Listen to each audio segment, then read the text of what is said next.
Well, that's amateur hour right there. Start things up and the camera's off. That's a good one.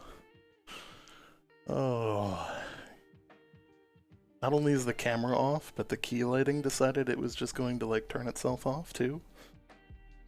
How's everyone doing? Oof. Why is my key lighting like... Why you do this? Navigato. Wow. Alright. Gonna take me a little bit to load up all the assets for today's show, because there's a few of them. Get some sneak peeks on the middle, on that small screen there.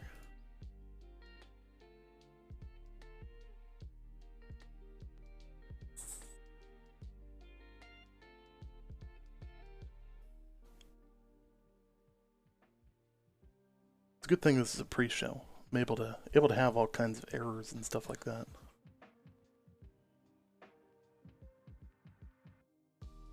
What's really comical is that I also haven't switched over my audio.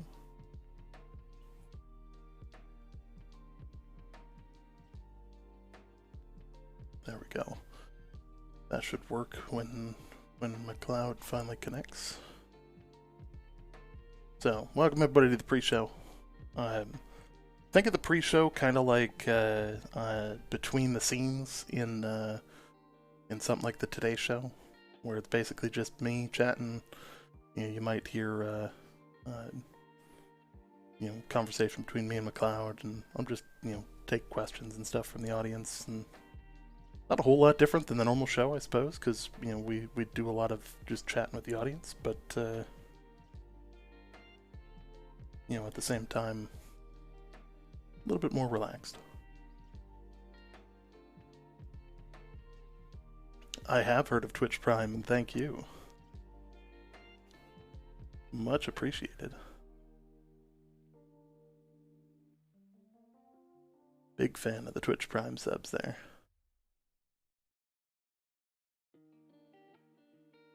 So what's funny is like I'm also a huge fan of the follows, by the way, guys. Fundamentally, I get most of my stuff from Amazon. So like, the Prime sub is one of the ones that like, it's a solid benefit to have. But like I get everything from Amazon. Like, I think I had 2 deliveries today. Like I get my groceries from them. The whole works. So like, it's pretty comical. We're gonna be talking about Rainbow Lions today, and how they went the exact opposite way here. Yeah, I mean the free shipping alone, right? Like, I bought like 4 pairs of pants in the last like 2 weeks, because I put on the COVID-19. For anybody who got the like freshman 20 reference there, a freshman 15 reference. This work from home has been a challenge. Apollo, come here. Hey, come here. Stop barking at the people trying to use the elevator. Yeah, it's been rough. But like the other thing is like I normally like, you guys normally see me as, oh hey, he's a gaming dude, like but my day-to-day job is actually substantially more professional.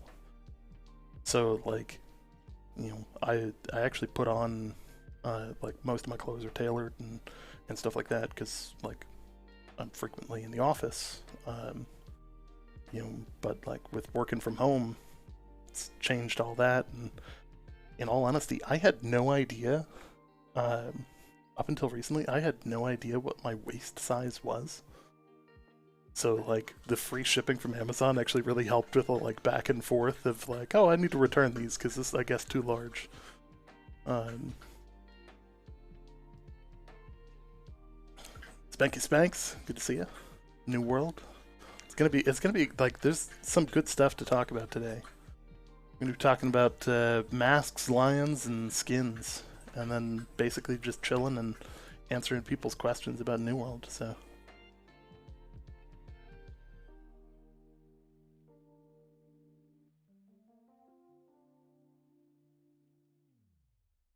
like, here's the weird thing. Like, every company, when it comes to pants, just like, oh, what is a 48? Like, you would assume that that's a measurement of like an actual size, right? It's just not. Like, between all of the different pants companies, they all have a different interpretation of what size pair of pants you wear. Like, regardless of the measurement, which is in no way relevant to like how they actually fit. Oh, you haven't roped them into this pants discussion. Yeah, we're in the pants discussion now. Like, let me make sure. There we go.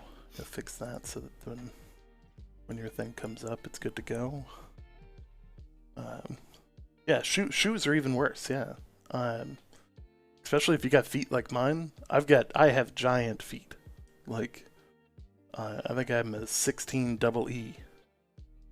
So like, I can water ski with no skis. I have done it before. That's how big my feet are.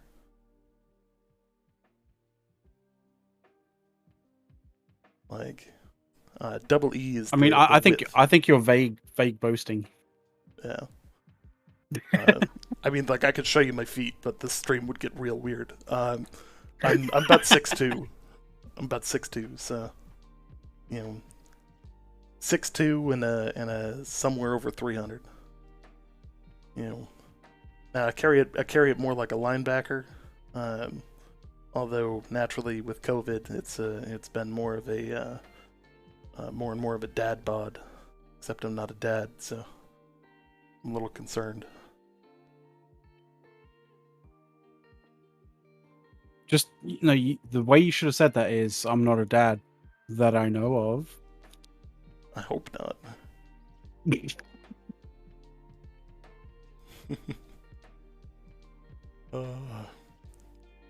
Yeah, I come preconditioned for all the ladies. I come preconditioned for dad bod. No maintenance needed. Oh God, I'm terrible. Why did this dissolve? How it did? Devolve, sorry, how it did. Oh, yeah, we're just hitting things off. For some reason, my camera needs just to go up a little bit. There we go. Oh, I need to mic camera on. Yeah. There we go.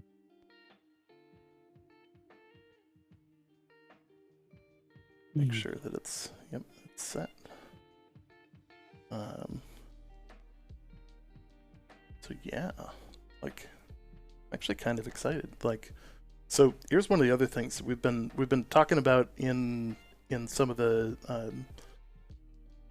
channels on Discord here. We're gonna be applying for partner, like Twitch partner, which, like, I want to, like, here's the thing. I'm really conflicted about this because, like, I don't see myself, or I don't see, like, McLeod and I as big name streamers by any means. No. But, like, Twitch partner is, like, actually a big deal. Like, I don't know how I feel about it because it's like I don't see myself there, but it's already happening. Well, we still have to go through the approval. We still have to get approved, yeah. Like, so like they could be like, yeah, we don't see it happening either. So like, there's that. Yeah, it could be like, wait another 4 to 6 weeks or something like that. Like, and it could be like, oh, but then we'll have the same conversation like it's Groundhog's Day.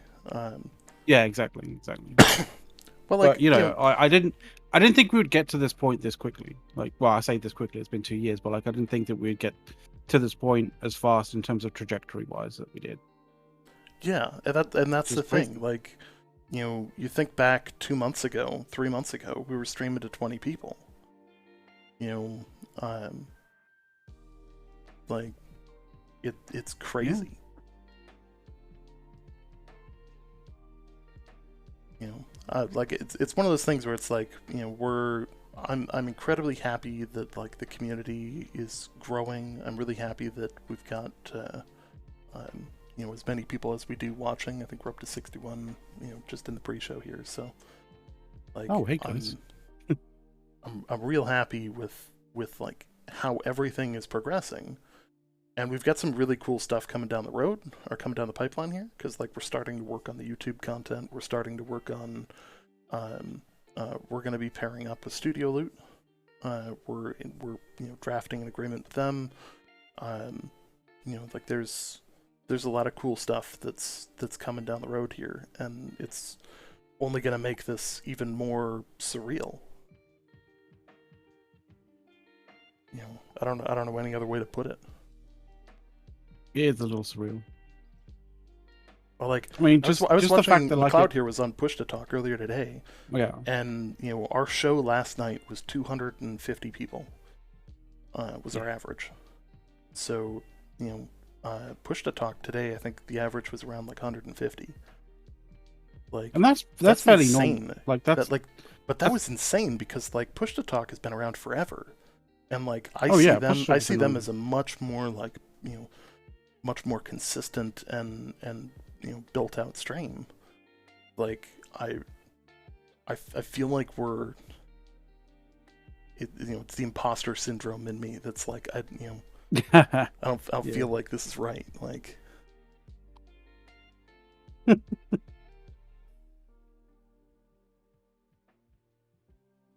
hey, just grin and bear it. Just go along with it. One of my hopes. So we're gonna put in the application because it doesn't hurt to apply early.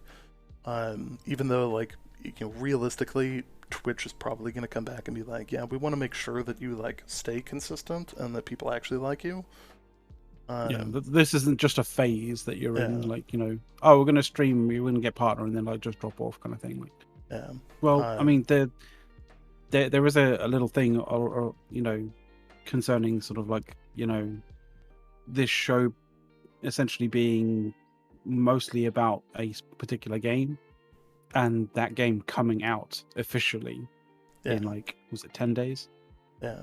And that's the kicker too. And you know, like it said in the chat here, you know, like it's only up from here because, you know, we've built something over the last year and 9 months that fundamentally is, you know, way different.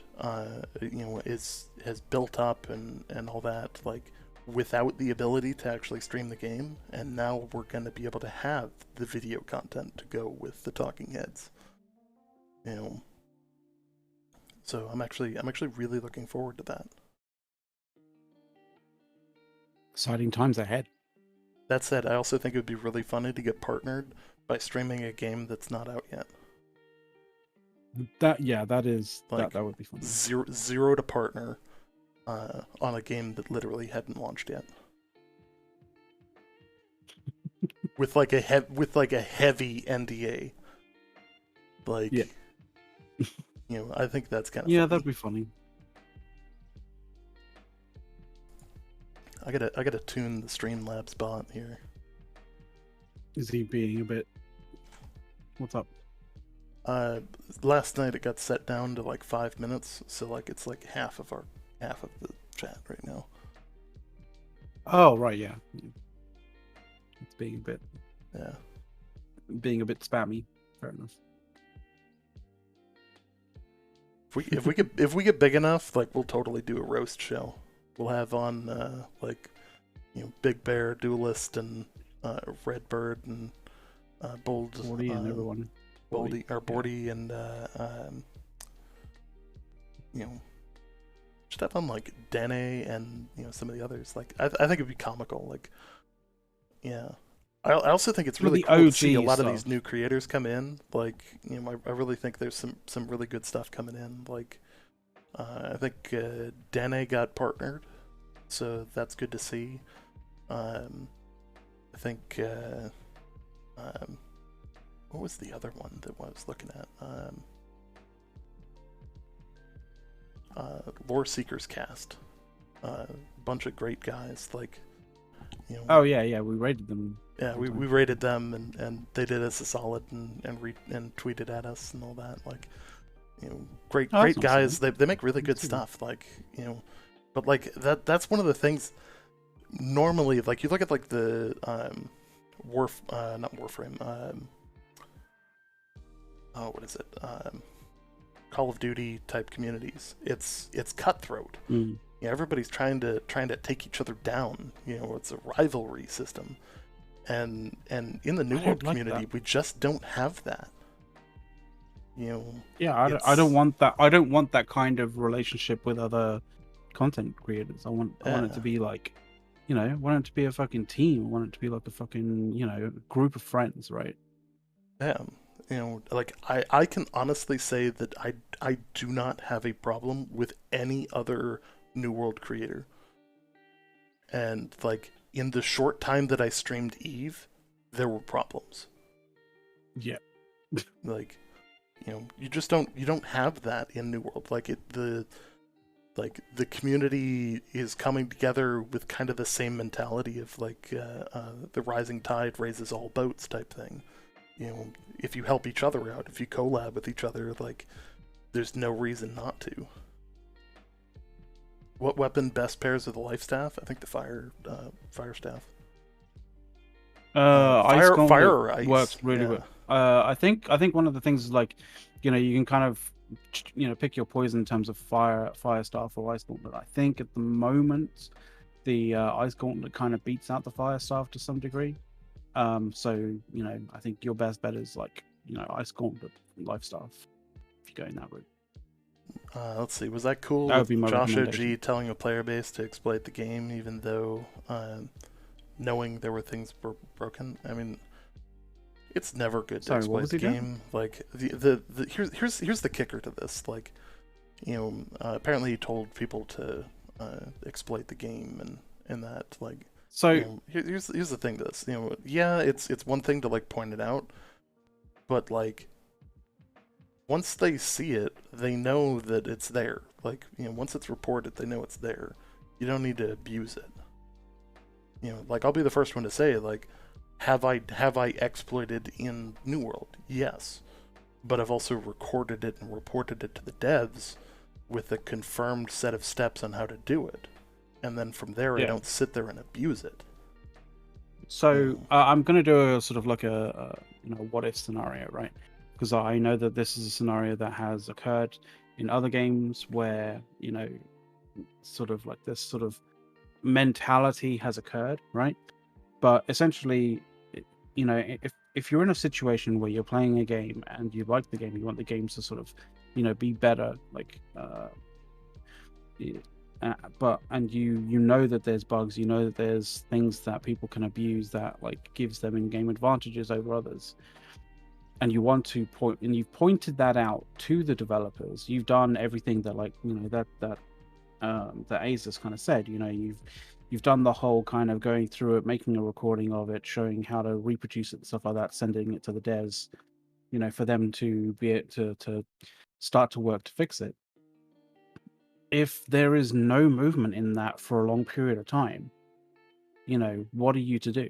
Like, you've already reported it. Like, you know, how do you kind of get it noticed as more of an issue, more of a priority for the developers to fix? Like, you know, at that point, most people, including some of the in-game groups that we've been in, have found that the best way of being able to showcase how much of an issue this, you know, a particular bug is to get people to exploit it to its fullest extent for until, you know, the developers actually notice that it is a serious issue. And that, but like I'll preface this with or I'll bookend this particular point with, that is the last straw when it comes to sort of trying to get like something fixed in a game, right? You do everything, you know, before going to that extreme first. Yeah. You don't start with that. You don't start on that step. That is the end step. Yeah. What's not cool is doing that as the first thing. Like, Exactly.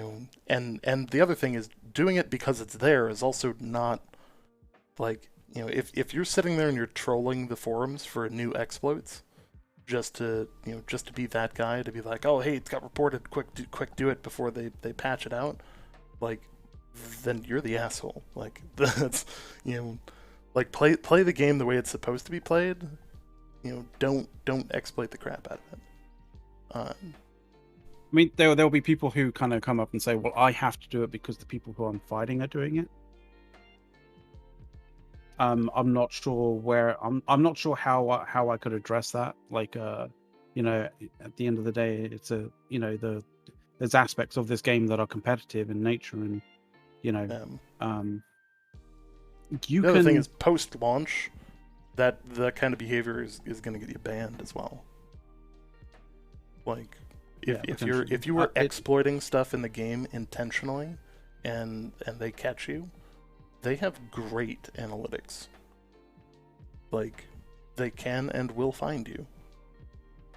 Like, I mean, you saw how quickly they banned people for, even mild to somewhat not mild, tech stuff. Simply put, like, they're not going to look kindly on that. Now, it's one thing in a beta. Like, so here's the thing with the milking a cow thing. Like, milking a cow. Like, it always comes up. This is going to come from, like, the moderation standpoint, where, like, for those that don't know, I also moderate the r-New World Game subreddit. So, like, when something is reported is not when it's acted on. So, like, I obviously I have Reddit open in one of these tabs, but, like, I'm not looking at it, but somebody else might be. But it might be an hour, 2 hours, 4 hours. We might all be asleep, like, and we might get to it in the morning. So, like, so if suddenly you see that someone gets banned and they're doing something in particular, that doesn't mean that what they were doing at the time that they were banned is what they're banned for. So if someone was milking a cow and then got banned, like, it's probably not because they were milking a cow. It was probably because of something they did previously. Yeah, previously. But I love how that always seems to come up as a sort of, like, as an example of odd moderation in game. So how do we feel about the devs interacting as far as listening to the community? Like, they listen, but it's easy to kill the game by over-catering the community, as it is by ignoring the community. EVE Online being a case example of what happens when you ignore what the community has to say, even though the developers don't play the game. I added that last part, but so here's the thing. New World has two things going for it. One, they listen to the player base. So, like, look at the preview event. Look at what the fundamental feedback that they got from the preview event was, you guys really need some kind of voiceover for the quest line.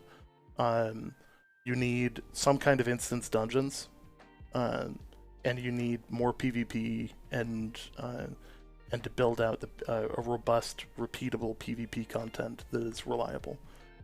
And in the time since, in 1 year, because this didn't exist prior to that, they built out all of the dungeons. So 6 dungeons were built. Outpost Rush from scratch. I believe they added the duel system. I don't think that was in the preview. Then no, I think it was. I think it was in the preview. Yeah. Okay. I think it was in the preview. Because otherwise, how could the duelist be the number one duelist in? Well, I mean, you could still fight each other. It just wasn't. Because he's had the name duelist since forever. Well, yeah, I know. But yeah. So, like, think of all of those things. They've also added a weapon, the Ice Gauntlet, and we recently were teased with 3 more weapons that they are clearly working on. Dueling wasn't in the preview. Yeah. Yeah, because you basically just sat outside the outside the thing, okay. and we're just flagged up. So, All right, my bad. yeah. What faction are we gonna play in? We're gonna play in Covenant. So one We'll of the be other kind of US things is East, like and we have no idea what server, because like with them throwing the curveball for the open beta where they just shuffled the names. I don't know what to think about like what server we're gonna play on, because bring Thule back. So why Covenant? So one, because not a lot of people want to go Covenant for some reason. Like, I don't know if it's just like the roleplay aspect of it isn't appealing to people, or they like being weird, creepy purple people. I don't know, but like, I see it as an opportunity, because it means we're gonna get more content. If there's twice as many enemies, then that's a target-rich environment. I believe you'll have at least 2 character slots. I love that phrase, target-rich environment. Mm-hmm. They're not You know, stuck. you I'm can't not stuck in there with them. They're stuck in there with me. You can't practice taking down, 20 or 30, like, like a horde of 20 or 30, like, marauders or syndicate if, like, there's not 20 or 30 marauders or syndicate, because, you're the dominant group, and you're the largest sort of in numbers group in the server, right? So learning how to do that and replicating and doing that constantly is, something that you have to do if you're the underdog. Like, you have to learn how to do that. All right, we got one And last to me, that's one cool for the pre-show content. here. One last one for the pre-show here. What do you think about the controversy about people asking for mini-maps and mounts? I think anybody who doesn't think mounts are coming to the game is just not seeing the writing on the wall. Like, mounts are coming.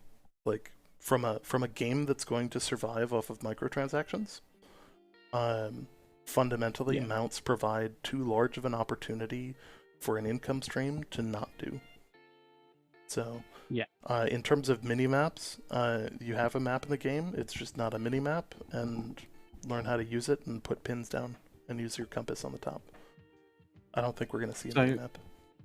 So the other kind of thing is, like, if you're concentrating on a mini-map so much, like, I kind of feel like you get less sort of experience in knowing, like, the terrain and knowing the land, because you're more, you're looking at the mini too much, right? Yeah. So we are going to learn. We gotta start the show here, by the way. Oh, okay, yeah, good. It is that time. So we will see you guys right after the intro here.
Welcome, everybody, to the NWO Show, your source for everything New World.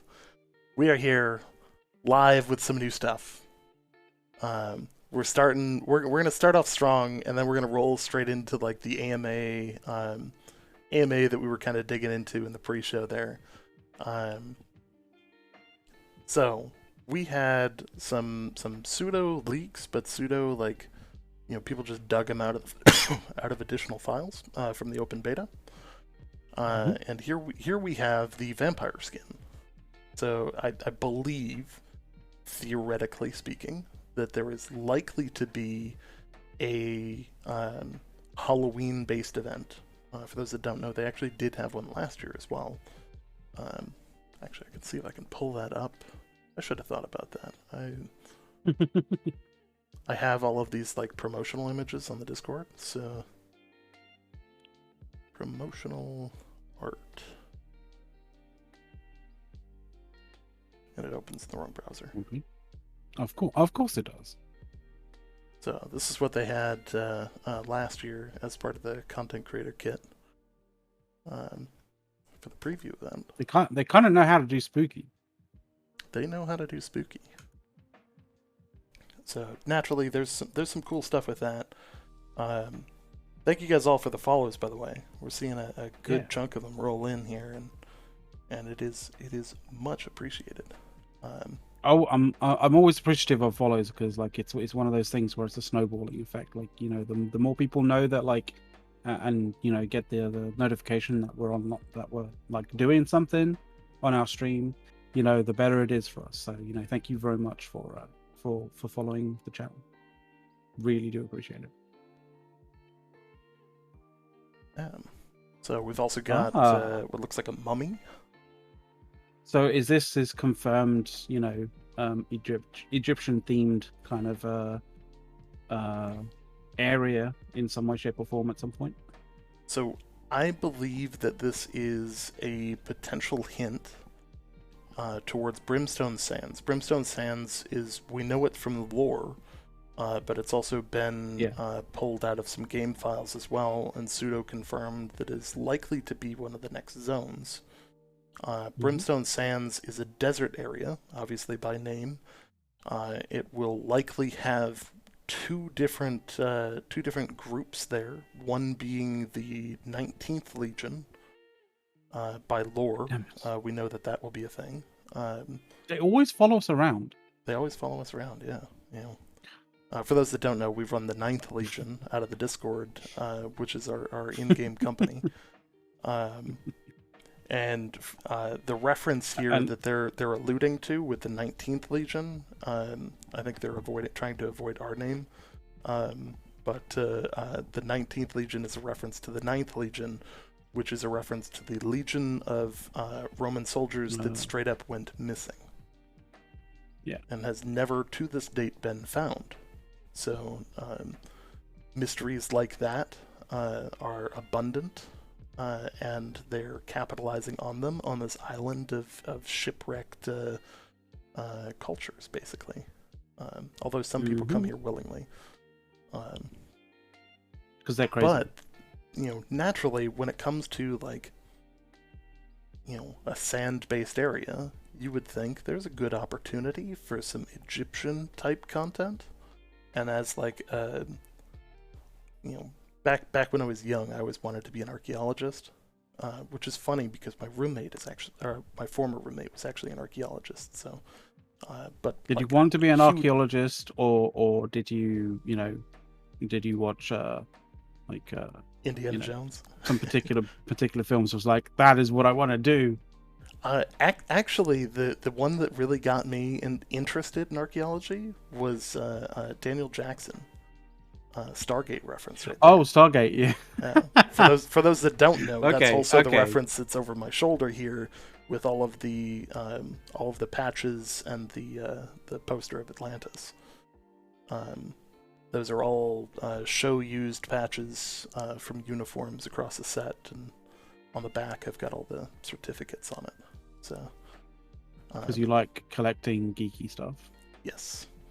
Clearly, my office is like a refuge to geek, and of course, you know, I've got my PPU shirt on.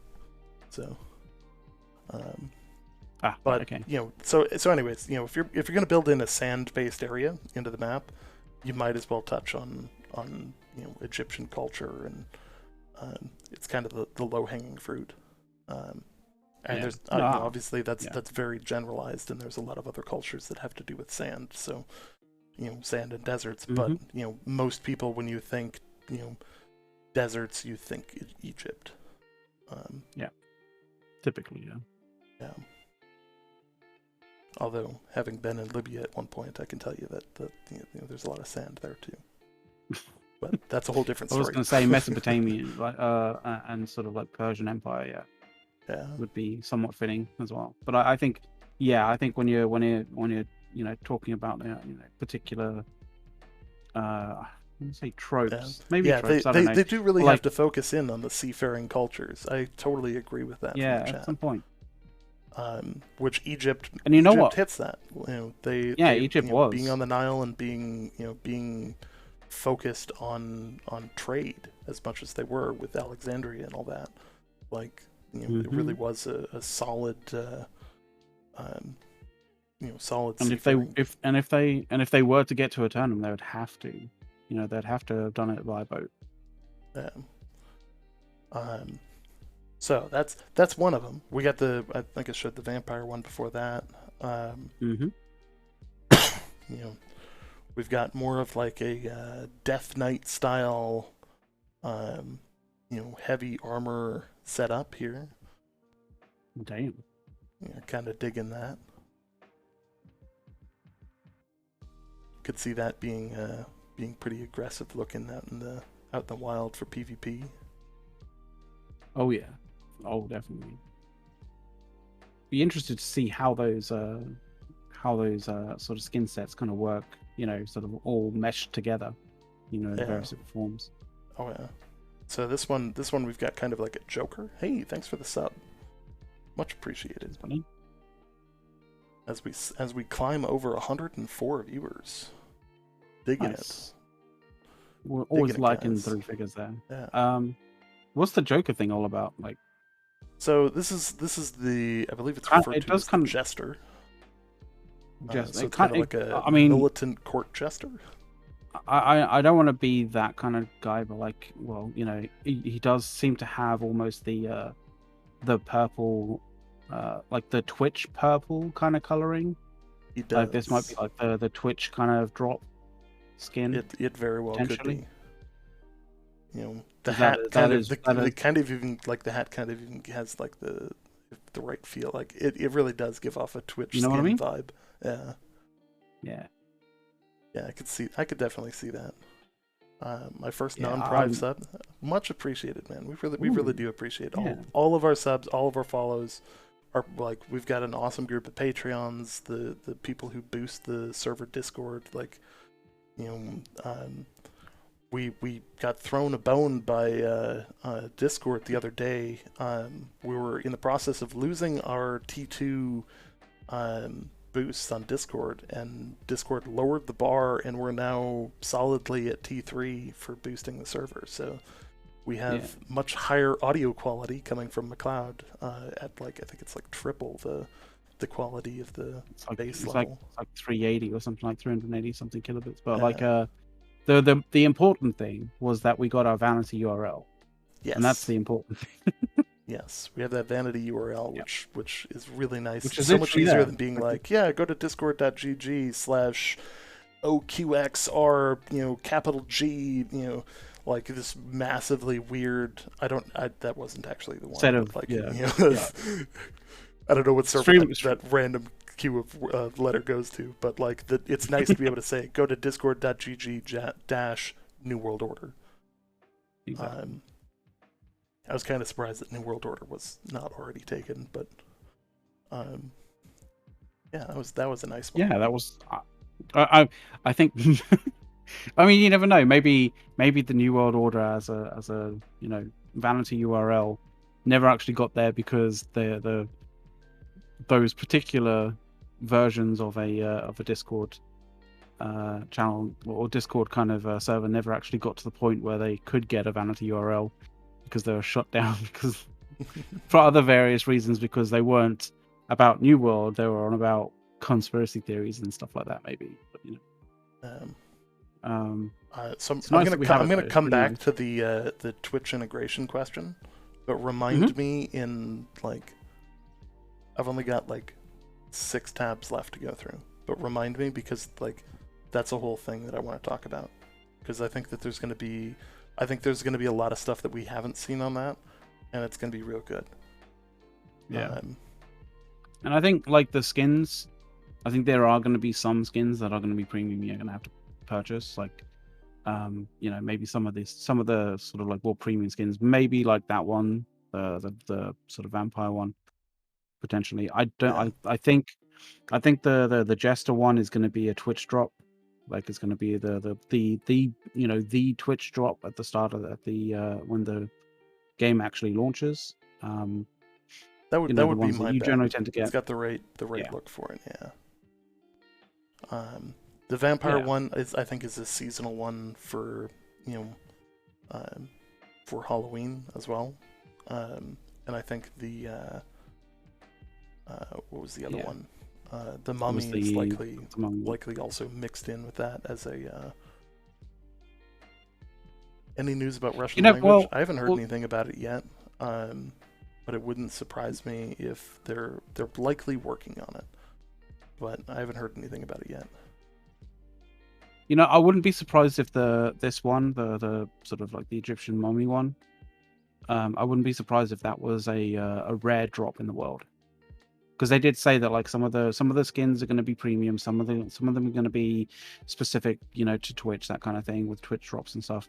Some of them are going to be, in the world in some way, shape, or form that you can find. Like, so I wouldn't be surprised if if that one was in the world in some way, shape, or form. Yeah, the T5 potions are comically simple to make, in all honesty. You just need to know where to find the materials to make it.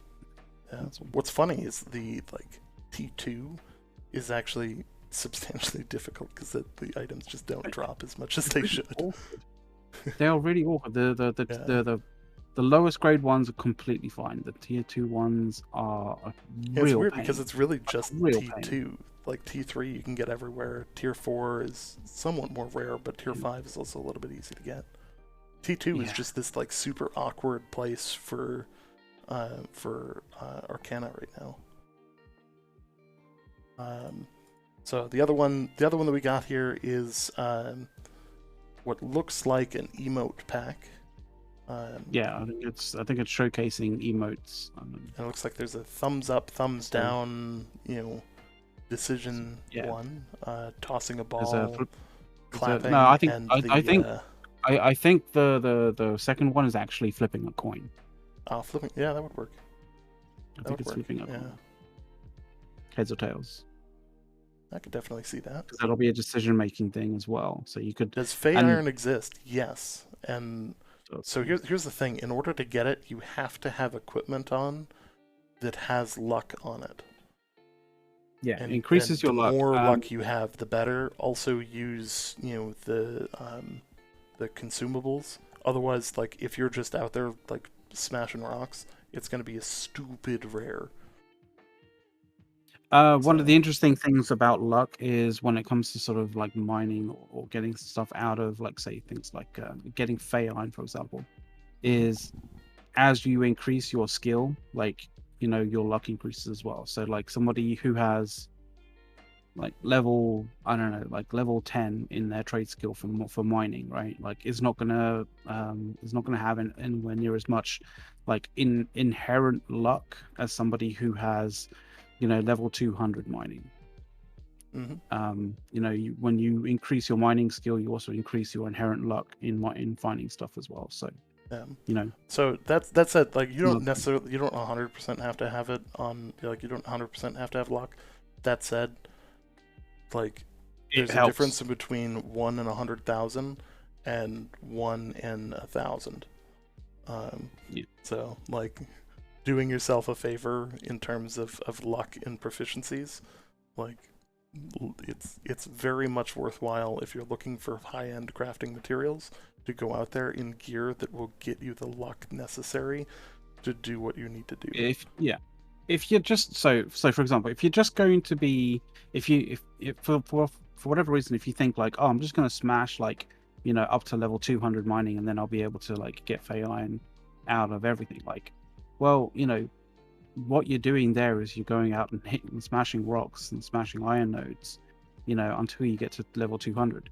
You might as well put on luck gear, in the interim, like, in your journey up to 200 in mining, and get Fey Iron along the way.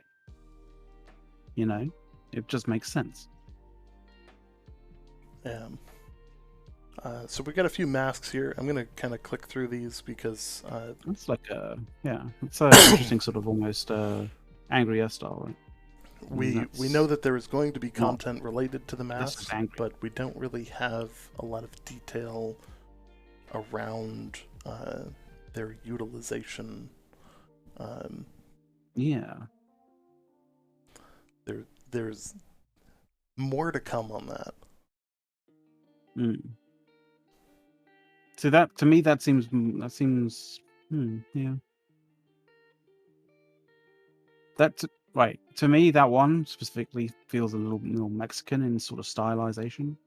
Mm-hmm. And the one previous to that seemed a little kind of Spanish actually. That one I'm not sure. That one kind of has a sort of Mayan kind of esque feel to it, but like also like Day of the Dead style sort of thing as well. Like, Yeah. I don't know. Gives off a pseudo plague doctor, but also like very like hidden order type vibe. Mm. Yeah. That's a little bit better on the mark. Yeah. And the last one, for people that complained that the rainbow lions existed, they now removed all color from the lion, and now it is black. And just like threw it in. Seemingly threw it in a in some seeping stone. Yeah. Right.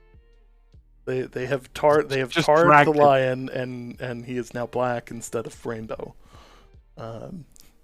That said, like, for those that don't know, like, it was pretty painfully obvious that the rainbow lion was a placeholder so that they could test and make sure that the how people reacted to rainbows. Yeah.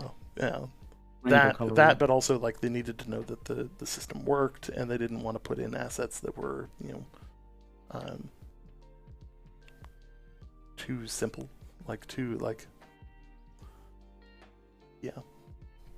Yeah, I kind of get where you're coming from. Do I still have a picture of the rainbow lion? I think I might have. Probably Google rainbow lion. It'll probably be the first thing that pops up. I mean, possibly. Or you'll just find. There's a surprising amount of pictures really that weird. have nothing to do with this. Yeah.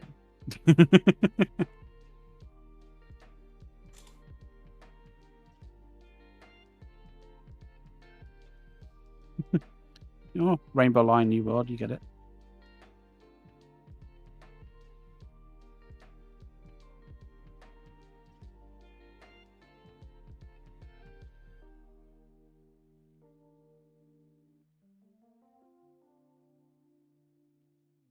That's also. It's a funny meme, but that's not the image that I picked.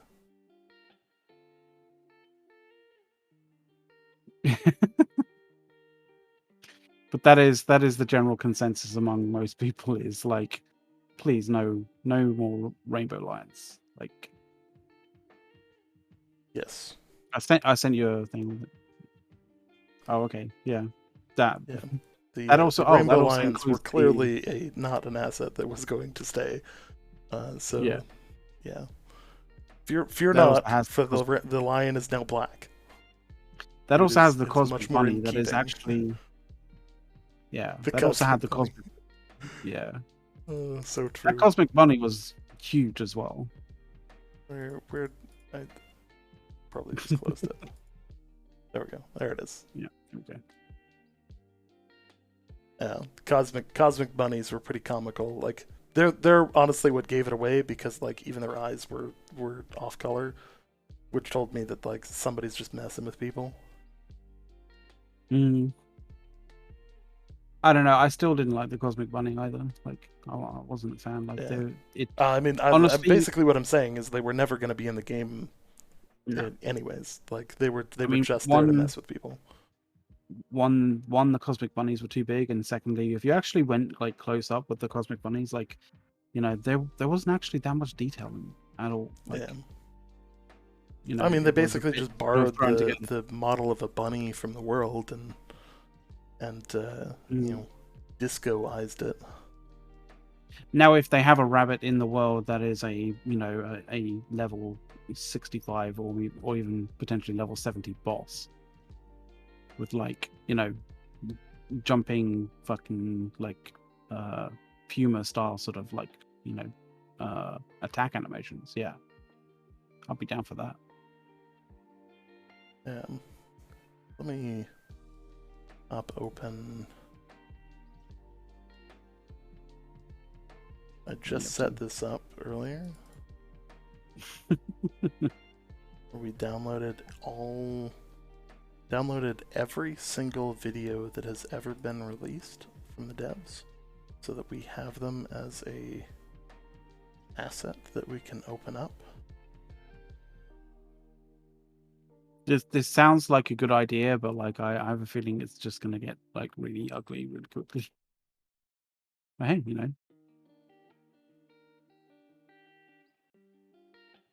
that works. Yeah. So we're gonna dive into our Q&A content here. Yeah.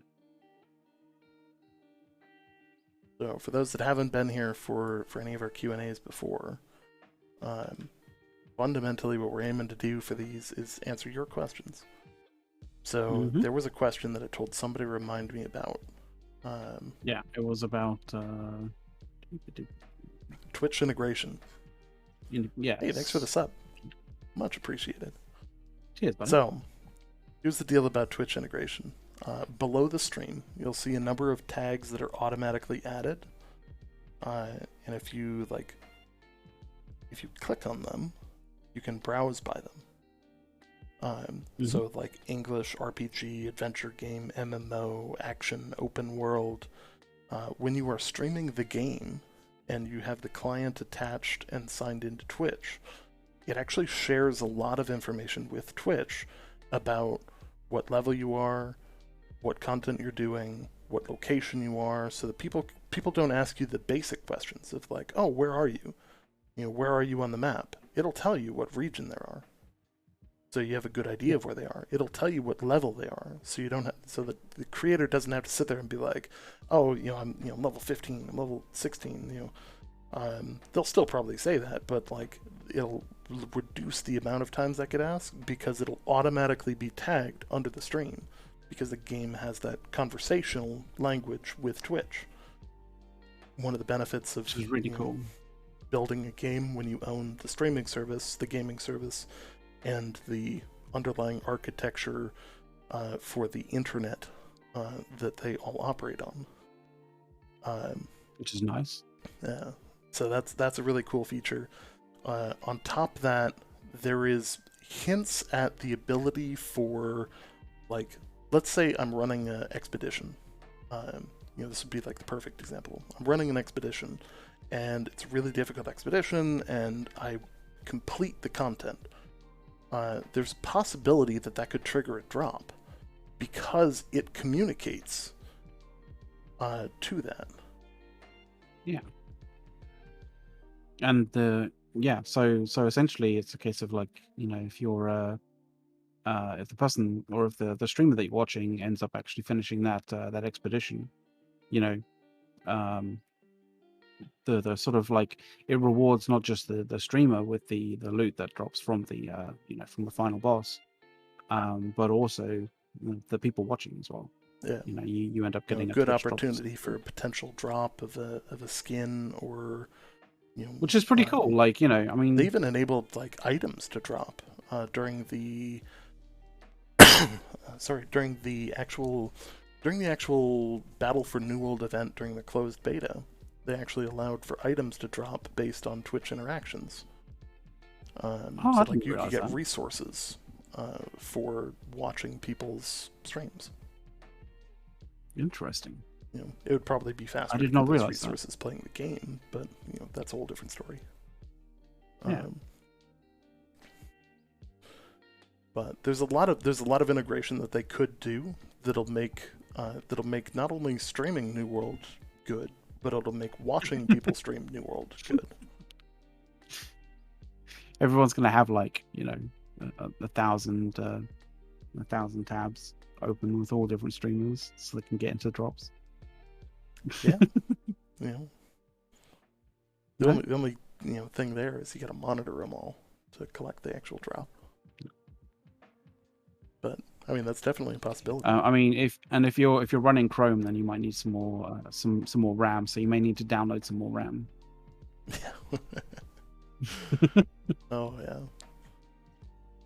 So I mean, that's kind of like the Twitch integration. There's a lot of opportunity there. Oh yeah, for sure.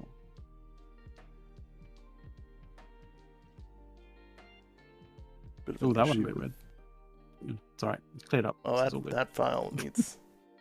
Oh yeah, that file is a bit. It's a bit fucked. What's going on here? Oh yeah. I kind of think some of your downloads got a little bit screwed. Yeah. This isn't good. This seems to be alright. No, it's. Oh no. Why are you? I told you it was a good idea, but I bet you something will be the issue. What has happened here? I don't know. This is VLC should be fine, but it should be. But clearly not. I mean, it wasn't coded by Microsoft, so you shouldn't have to turn it off and on again.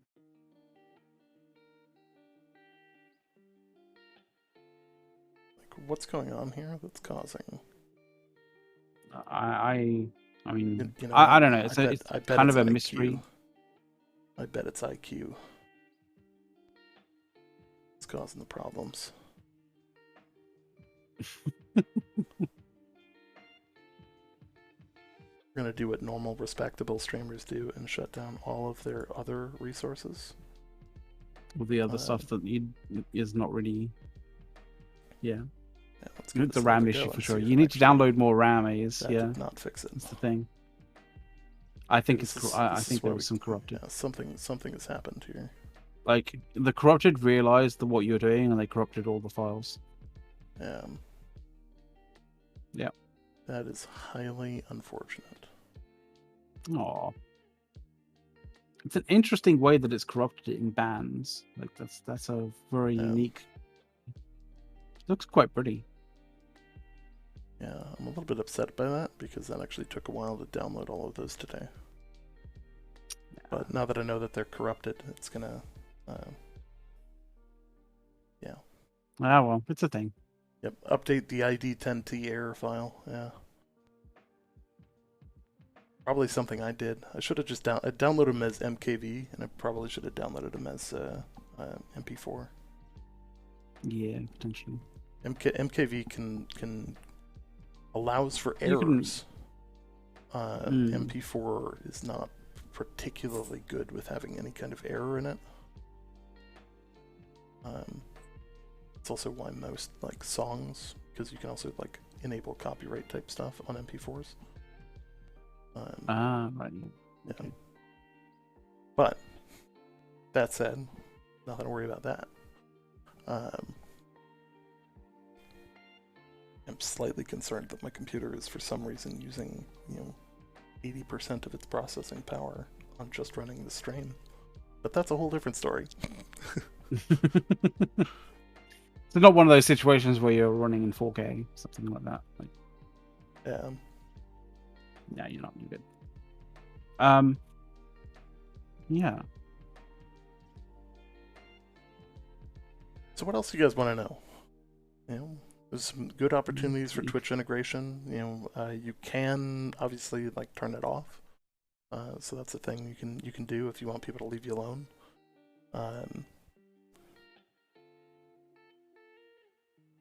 One of the strange things when it comes to utilities, I've always seen people use haste. I've never seen people use things like cleansing elixirs and stuff like that.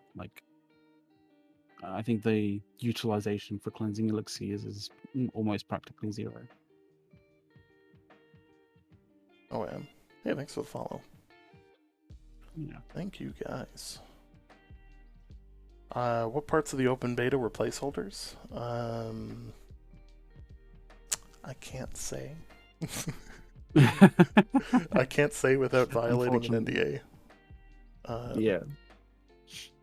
I can tell you in terms of what was pretty obvious in the closed beta was that the lion and the rabbit were obviously placeholder so that they could test out the store functionality and make sure that everything redeemed appropriately and worked after redeeming. Details on the streamer spotlight feature. So in game, you'll actually show with how many people are streaming, or how many people you were streaming to. So like above your name tag, there'll actually be like a thing that says, you know, how many people you're streaming to. So people will know I'm trying that to remember. when you kill them, it... you'll be able to know that you died in front of a lot of people. I'm wondering whether it came up with a Twitch logo and then the number, or was it just the number? I can't remember. I know that there was some issues. I think it's a logo and a number. Oh, right. I think it's like a small like Twitch logo and a number, if I remember right. It's been a while, so. I remember coming across you in the closed beta with that, and it was, and it's the glitch. The number was a little like, I think they needed like another spacing, a little bit more spacing between the logo and the number, because it was like certain numbers like kind of glitched in. It was a little difficult to figure out how many. So what builds did we run for the betas? For the closed beta, I wanted to run dexterity. That was quickly turned around by some changes in the patch notes, and I ended up running full con tank because that was just the meta.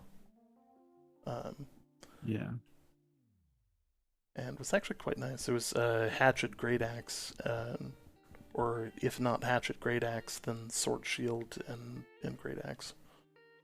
Yeah, I think I ran Intel. I think I ran an Intel build with like, obviously with fire stuff and ice gauntlet kind of thing in the closed. And I think the open beta, I realized the capacity of the great axe and life staff. I think I switched somewhat at some point to the life staff and great axe, like in the closed beta. At some point, but it's a good combo. Like great axe has a lot of good CC. Like probably one, and I think it has one of the best CC abilities in the game, which is obviously the gravity well, right? Yes. That is probably without a doubt one of the best CCs in the game. What's funny is if not the best. It's a ranged ability on a like clearly not ranged weapon. Yeah, exactly. That's an interesting. But it does thing. actually work really well. Yeah. Like it adds the necessary utility to be useful in open world PvP, so you can at least like catch up to people. Yeah. And of course it's actually really good in wars too. So strangely enough, a lot of builds, if you combine a weapon with a life staff as a secondary, it's actually pretty good. Like, most things kind of work fairly well. Like some of them, obviously you're going to be, compared to life staff great axe, like you're going to be sort of,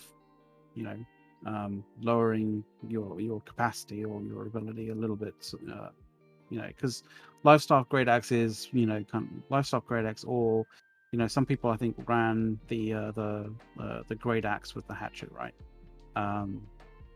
For certain abilities, certain sort of healing abilities on the hatchet, right?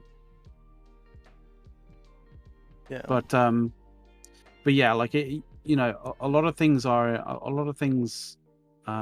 improved when you include the life staff alongside it, because life staff does a lot of good things when it comes to mitigating, allowing you to mitigate damage and allowing you to kind of heal through damage taken, which kind of evens out a situation where you may be fighting using slightly subpar weapons. or maybe not. I wouldn't say, maybe subpar is the wrong kind of descriptor for it, but like, weapons that aren't like the sort of overpowered meta of the current like sort of time. Which is good. Like, and that's one of the things that I like about the life stuff is, it opens the meta up at least a little bit, like, so you can have a bit more creativity in going like, well, maybe I want to take the spear, and spear and life staff is a lot more viable than spear and something else.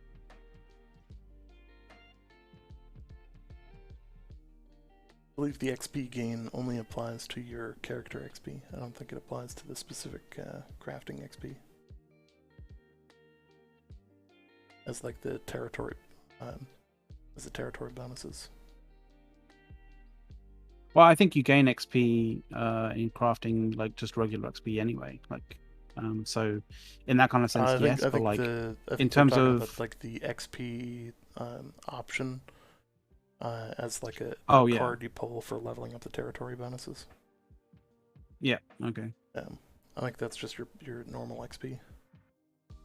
Right.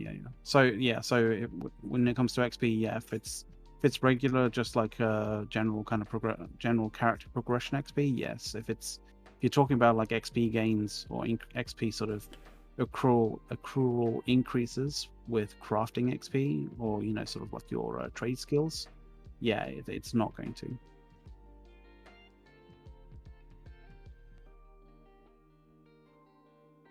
So that's pretty good. I think that's probably a good thing though, because like, because essentially what that means is, if it did affect crafting XP, then your starter areas would always be the areas that like, people will craft in and not want to craft anywhere else. Right, because that's where they're getting their XP gains, because they've been potentially selecting those XP increases from the start of the game, right? It would prevent people from wanting to spread out to different areas. Obviously, there's potential possibilities of higher level crafters wanting to go to certain areas because they have the the higher tier kind of workstations and stuff. But generally the territories that are picked up soonest, or sort of pretty much first in the game are the sort of starter territories. Yeah. And because Everfall will be the first one to be taken every time, or should be the first one taken every time. Yeah. Everfall, Windswood, then all of the other ones, and then it's generally Everfall, then Windswood, and then it's kind of a toss-up between Monarch's Bluff and First Light as to whether those are being taken. Generally, it's Monarch's Bluff and then First Light. But the sort of like the other ones, like the thing is, like, with those territories being taken first, they have more time to actually have their stations upgraded, and they have like more. They generally tend to have more income coming in that facilitates you to actually purchase, or the owners to actually purchase and upgrade the workstations. Yeah. And morning. So let's see here. I'm talking builds. If I were to run a Great Axe Fire Staff, MaxCon Int, running Ignition Gem on the Great Axe, do you think it'd be strong? Yes. Yes, Great Axe Fire Staff is a pretty solid combo. Because you add a lot of range component there. Is there any way to reset territory ranks? No. Once you select a card, it's permanent. Do they sell this cool hat on Amazon? No. The only way to currently get one of these hats is to be gifted it by Amazon Game Studio. And to do that, you got to go back about a year when they were given them out. Is the beta supposed to be closed? What beta is this? So we're not actually playing live right now. This is recording. But the beta is closed, so we can't actually play currently. But yes, we're all doing exactly as caveat. Some people can't play currently. We're all sitting there. There obviously are ongoing tests, but Yeah. But much like everyone else, we're sitting there kind of like looking at our watches, kind of going, I wish. So Come on. in terms of cards that you pick for territory upgrades, XP isn't bad. There are better things to pick, in my opinion, but it's not bad. Like if you're stuck between like, crafting and like just some of the meaningless ones, I would definitely take something like bank space. Territory standing is the one that you should take anytime it comes up, regardless of whatever other options there are. For those that don't know, you can get an additional territory standing bonus by just leveling up the territory and selecting a card, which means you're going to more frequently level up that territory, which you get a lot of XP every time you level a territory. It's actually really important. And it will like snowball for you really well, but you need to select it every time it comes up. Yeah.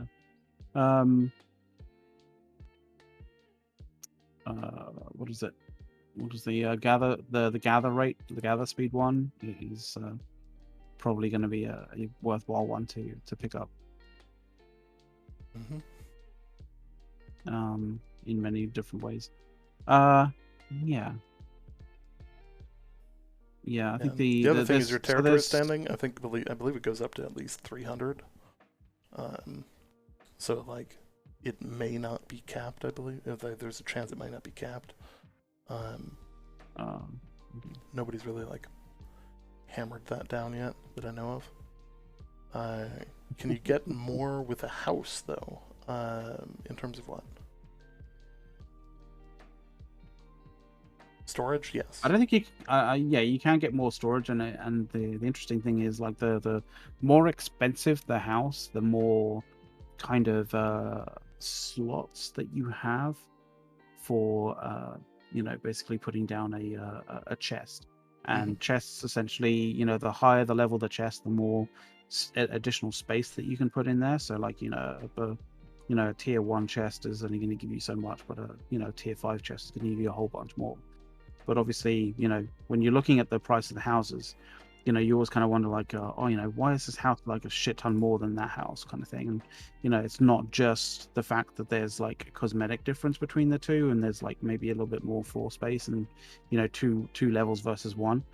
A lot of it's down to how many sort of slots it has for, say, things like trophies and things like, because I think you can only put one trophy of each kind in a house, but I think there's only a limited amount of slots that you can put. Like, so you can always, there may be like 3 slots for trophies on one house. You can only ever put like, say, 1 mining trophy or 1 crafting trophy in it. But like, there's multiple trophies for multiple different types of things. So, when it comes to, purchasing a house, remember that, you get what you pay for. If you go cheap with it, then you're only going to get like, the option to upgrade that house, or the options to upgrade the house are only going to be very minimal, right? Yeah. So the other kicker is that the bigger the house you buy, the faster the cooldown is. Yes, that's also very true. So it is a multiplier to get a better house in terms of being able to rapidly move around the map, and that goes for all 3 of your houses that you can buy. I would 100% recommend. I would recommend saving up and buying the most expensive house you can. That said, like, if all you can afford is 1, then you should totally push to get a house is your first goal. You can upgrade to a new house easily. Yeah, I think you can sell your house, or you can abandon the house, right? Like, I don't think you actually get the money back. That you paid the for the tax house, taxes on houses is so minimal that it's not even worth worrying about. Unless you're on a server where somebody owns a territory and they've jacked the tax rate for some stupid reason. Yeah, if they're being a dick. But that's when you're the governor of an area and you decide that you're going to be a dick, like that's one of the reasons, that's one of the pressures to for people to and that's some damage there. that's one of those sorts of pressures that the devs want to have in the game, because it shows it's a pressure that allows people to kind of think, no, I don't want these guys, you know, being the governors of this territory, because they're fucking terrible. Like, let's do something about it and change this, right? You want a house in the zone your company is in. So in terms of like getting a really inexpensive, not having to pay a ton of taxes house, sure, but it's not necessary. In all honesty, like the end game, you're gonna look at getting a house in probably Windsward. Actually, no. Yeah, no. Windsward would be one. Ebonscale and Morningdale would be the other. That way, you've got kind of 3 central locations, and even then, like once you're done in the bottom 2 regions, you could easily move your house to Everfall, because you're really just never going to be in the south unless you're like owning territory down there. So I mean, it's gives you a lot of options to bounce around the map really quickly to the 3 different houses. That's why I would pick Windsward, and I would just burn the Azoth to go to Everfall. Like, one of the reasons for Everfall is that, simply put, it's going to be, for at least the first 6 months of the game, it's going to be the economic center.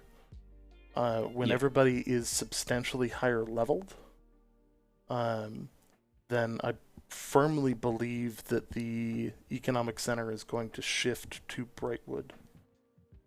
I mean, it could shift to Brightwood. It may just skip Brightwood and go like straight to something like Morningdale. Yeah, possibly, because it's basically like, I think one of the challenges, and this is something that like can't be tested well in an alpha, is reoccurring new players and the impact of bringing in consistent large populations to a server. So like as you grow the server, there are more and more people that are going to come. So like there's an incentive to keep all of the south, because all of the south is generally speaking a lower level, and then once you go north, it's substantially higher level. I know the video froze, but that's actually my computer freezing and breaking during the war.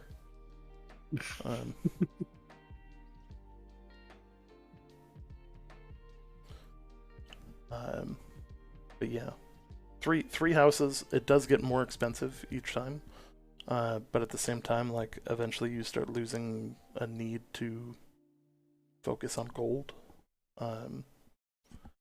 and having 3 houses actually becomes really important for mobility reasons. Yeah, and in terms of like the longevity of PvP, like I kind of feel like I feel it's going to last longer than people expect it to. The other kicker is that like anybody who thinks that there wasn't a lot of PvP, like anytime that I flagged, I had content.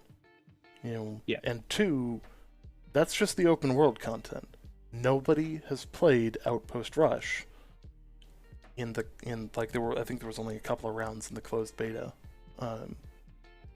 because not everybody made it to level 60, and you need level 60s to run it, and you need a good amount of them on the server to run it. So like, it's actually really important to have to do that, and it's just much better content PvP wise than a lot of the open world, because it like mixes an open world feel with like a first-person shooter domination style, capture the zones. Yeah, it is really fun, guys. Yeah. And it's really fun and really repeatable as well. Like it's good, repeatable, fun content.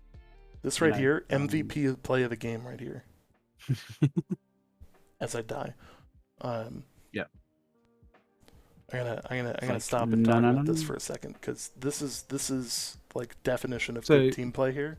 I get revived, because So yeah, this guy's good. well, let's just kind of understand the scenario at this point in time, right? We've been fighting for 19 minutes and 45 seconds, right, at this point. And I think we've only taken, was it point A, or was point A not even point taken? A I think was maybe taken they've by now, yeah. Oh yeah. So point A, we've taken point A, but we hadn't taken point B or C, and they were proving to be extremely difficult. And the thing was, when we got to point B, we basically got shelled by the artillery and pushed off the point, kind of thing. And the hostiles weren't really getting pressured too much on the point by any kind of artillery, because our artillery pieces were terrible artillery pieces, apart from the one that A's put down. Mm-hmm. Repeaters in an instance where everybody's grouped up like this are just not as effective. Because look at all the damage just coming off of that. Like, all of those white ticks of your numbers are me applying damage. Like, there's several hundred. It's so much better than not. We end up capping the point here because we were able to kill enough of them, put them onto their cooldowns, hold the point with more people. This is the important part. This right here. This is the second MVP move. Notice? All of the gunners just abandon their turrets and run towards C. What are you doing? Take down your turrets. They're not useful. They're not. You shouldn't keep them there. You can rebuild them. Yeah, it costs points, but if you're competent in your siege weapon, I've already got enough to buy another one. And ammo. Exactly. And that's specifically down to use the right turrets. Yeah, and that's specifically down to the fact that you chose the right turret and put it in the right area. You got points for putting an absolute ton of damage on the enemy. Mm-hmm. The counter to that getting on and off the turret is AoE fire damage. Yeah. Prevent them from getting off the turret, or prevent them from getting back on the turret. Keep muskets watching them so that they can use the piercing shots to blow them off the turret, because it'll actually knock them out of the seat.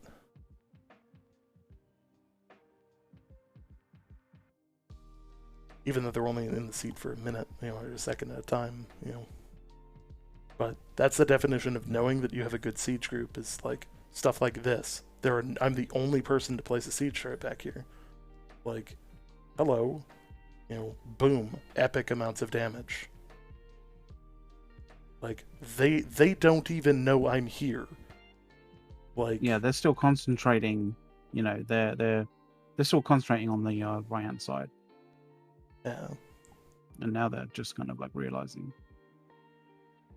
starting to realize, and some of the other kind of siege guys are starting to put down turrets, but as you can kind of see from the shadow, the turret that was put down to your left was a repeater. Yeah, repeaters just, even though so here's the big thing. In the first week or two, everybody's still leveling. So even several weeks after that, people are still going to be leveling. Repeaters are strong at killing an individual at a time, and they should be used to take out enemy siege turrets. Make sure that people can't sit in them. Aside from that, you should have explosive doing excess damage to those turrets, trying to get rid of the defensive siege turrets. Because, once they're dead, they're gone. Yeah, cannons were just buffed, but defensive ones can't be replaced. That's important. And that's an important thing. Yeah, super important. So, basically the beginning of the war shouldn't be about taking points. It's really not. And everybody thinks that it is because you need something to do with your people. But it's really not about capturing points. The beginning of the war is about getting rid of siege turrets. For the attackers, at least. And then you move into hey, they have to be out here fighting us. And we have the advantage because we can place things like fire turrets and explosive turrets that are going to either throw them off of the point or make the ground so toxic to stand on that it's just going to be a nightmare.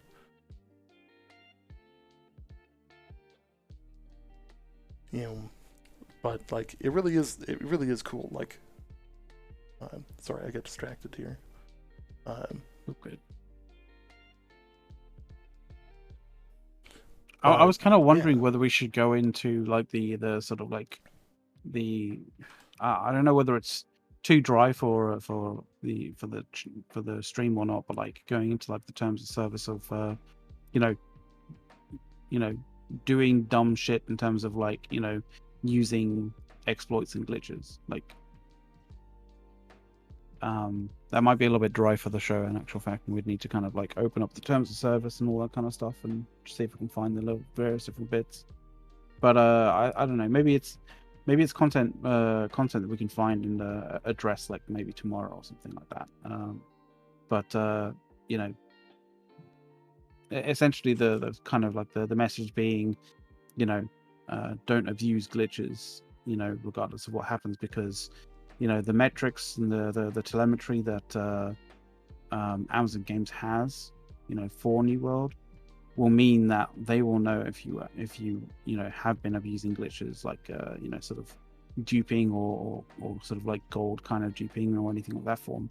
They'll know who abused it, where it went, that kind of thing. So although that kind of stuff probably wasn't as important, I guess, to some degree, for Amazon to kind of deal with the effects of, not like deal with the glitch, because obviously it is something that they need to address for the launch. But the effects, they will definitely be making sure they lock down when the actual game is launched, because things like duping do have like a big effect when it comes to the in-game economies of a persistent kind of world, right? yeah. You want them to see it in the beta, but like there's also a difference between like exploiting for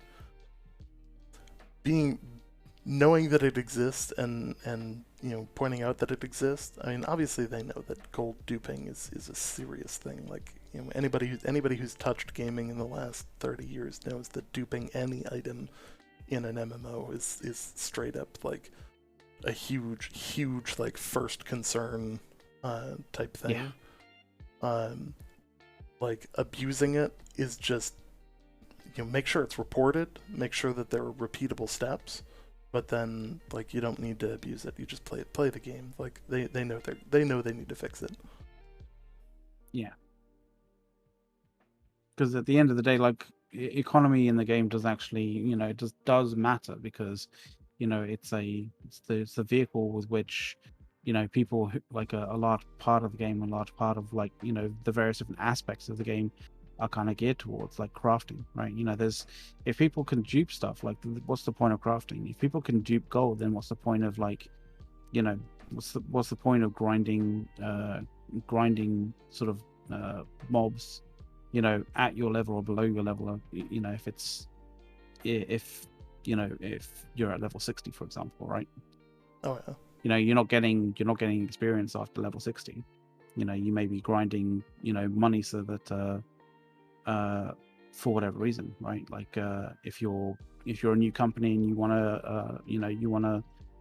to launch wars against other people, like you need gold to be able to launch to be able to declare war on a territory. That's just a fact of thing. And collecting that gold by being in a company, by being in a group and collectively sort of working towards that goal, like what's the point of doing that, like if you can just dupe gold? There's no point, right? So duping issues are high priority, but if your reason for duping is the other side are doing it as well, you're not gonna be seen as, you're not gonna be you're kind of part of you're part of the your particular part of the problem isn't going to be seen lightly by Amazon Games just because the other side is doing it as well. Like you're just as much of the problem. You're just as much a part of the problem as they are. A little bit of That's just. archaic Oh yeah, knowledge yeah. here. You'll notice eventually here I start just spamming over the top here and just lobbing shots. Uh, and you're probably like, oh, he's not hitting anything. There's no damage application. So what's going on? In the top here, you can actually see. It's not a great way to highlight this, but you can kind of see the special assist, war bonus, special assist. Like, that means I'm applying damage to people, even though they're out of range for me to actually get the notification on how much damage I'm applying. Yep. In case you were wondering how to like use turrets from a super long range, that's how. Without having a friend spotting it for you. Um, Which, to be honest, like if you that they can help for 1 or 2 shots for you to get like a bit like understanding sort of like where the shots are landing to some degree, whether you're entirely missing it by going far too far in front of it or far too far away, like too far over it, sort of thing. Like once you're getting in that ballpark, like yeah, you can be using those the special assists and the that kind of stuff in that top corner to know if you're definitely hitting or not, which is great. It's cool. That said, like, if you get caught doing any kind of exploiting, they're gonna ban you. Like, poof. Yeah. 100%. Like they will nuke people for that. Because there was a difference between the beta and the alpha, and how those things are treated in those, and the live game. If you're doing something that you know to be an exploit, like it's painfully obvious that something's an exploit. If you know that that's the case, yeah. Yeah, and as said in chat, like musket is really good. The only thing is like you cannot. There's no middle ground musket build. Like you have to stack it like to the extreme for it to actually be a decent viable build, right? And rip you if you get caught, because you're fucked. Like you're fucked against anybody who has a decent amount of either damage mitigation or con stacking. So you are a glass cannon, and because of that you do have huge amounts of alpha with your shots, but yeah, if you get caught, you're fucked. No two ways about it. And with Great Axe kind of users having well, I mean, if you have a Great Axe user with a hatchet, and he like he like he's got some good capability of being able to get in range of you, but the other kind of thing is the charge, as well as the gravity well. Like you can cover some distance with those two in order to catch somebody. So you have to be very wary about that when it comes to being a musket, having a max musket build.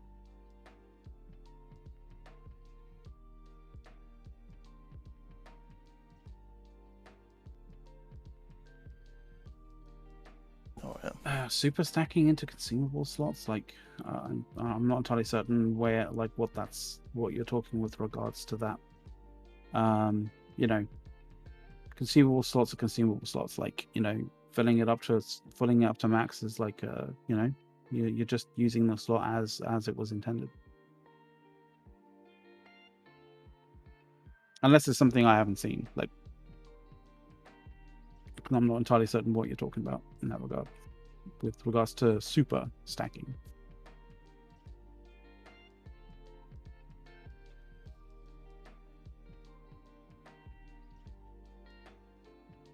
Yeah, those wars were a bit of a grind. Wouldn't you say, A's? They're definitely a bit of a grind. Most like realistically wars come down to like, is your siege group really coordinated? And like one of the big kickers, honestly, is have you set the roster to autofill or not? never Yeah. set the roster to autofill.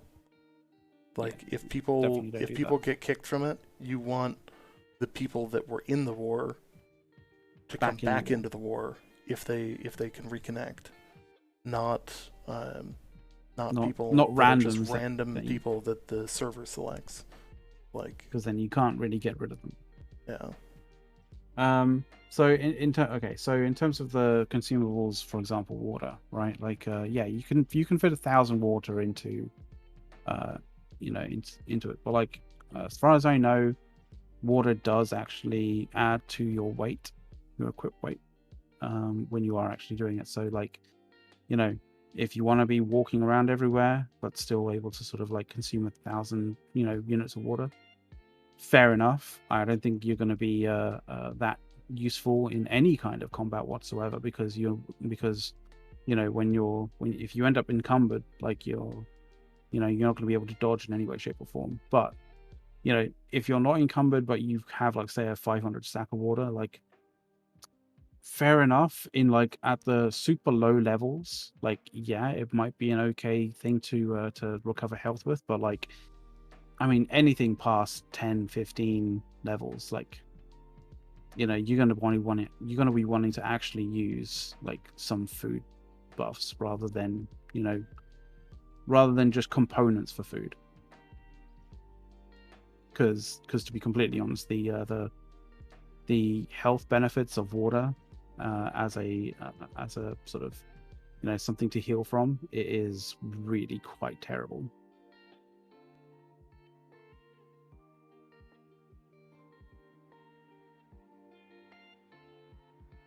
And I know that, like, so this is the thing, like, I can't remember because I haven't used base water as a consumable for a fair period of time. Like, I think maybe the last time I used it was in the preview, but I know in the preview that it definitely did. It definitely did sort of add to your sort of the weight that you're carrying, or carry weight. So yeah, carry weight, not equip weight. FYI. And to be completely honest, like, it doesn't need a nerf. Like, water doesn't need a nerf because it's nerfed enough as it is. Like, it's not viable in any at any point, really. Like, almost anything is way better for what you want to be using it for. So, I mean, it's just the facts. I mean, okay, so it may be right. It may be viable if you have zero in con, like absolutely nothing in constitution whatsoever. Like, and because, but if you're running zero con, like, you're gonna be killed in a minute anyway, and it doesn't matter even if you have, it doesn't even matter if you have sort of some health, some long-term health buffs from drinking some water recently. Like, it's just a case of your health is so low that chances are, like, one or two swings with a great axe, you're dead. And in that scenario, you're not used to anybody, because, like, you're gonna be dead so fucking fast.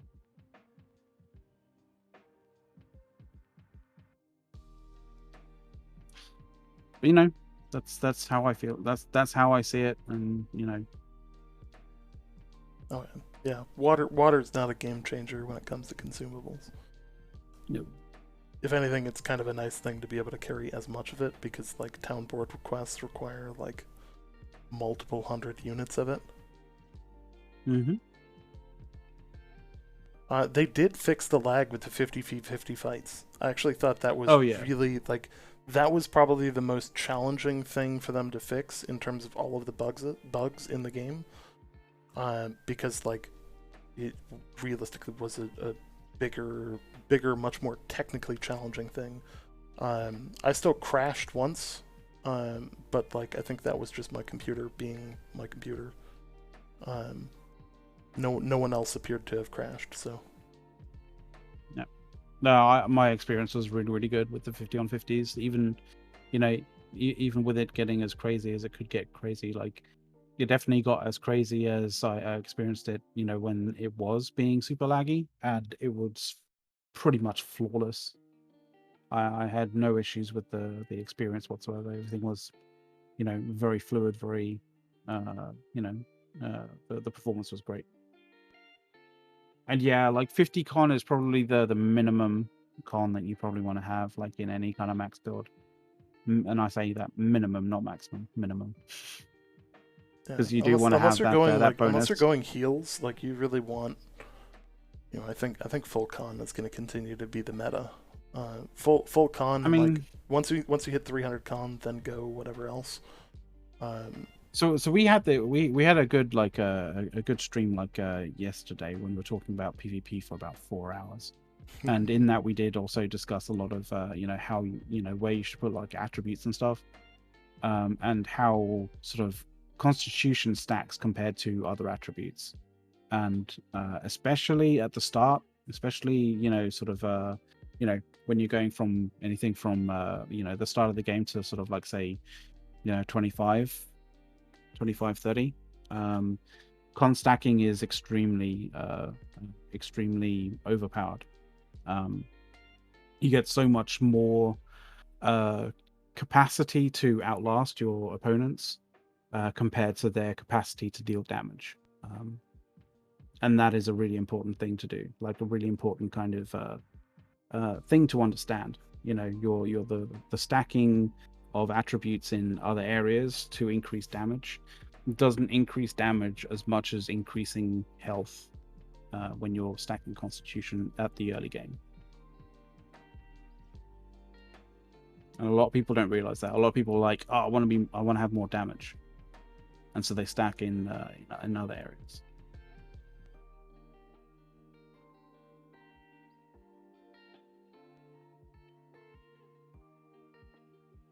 Oh yeah.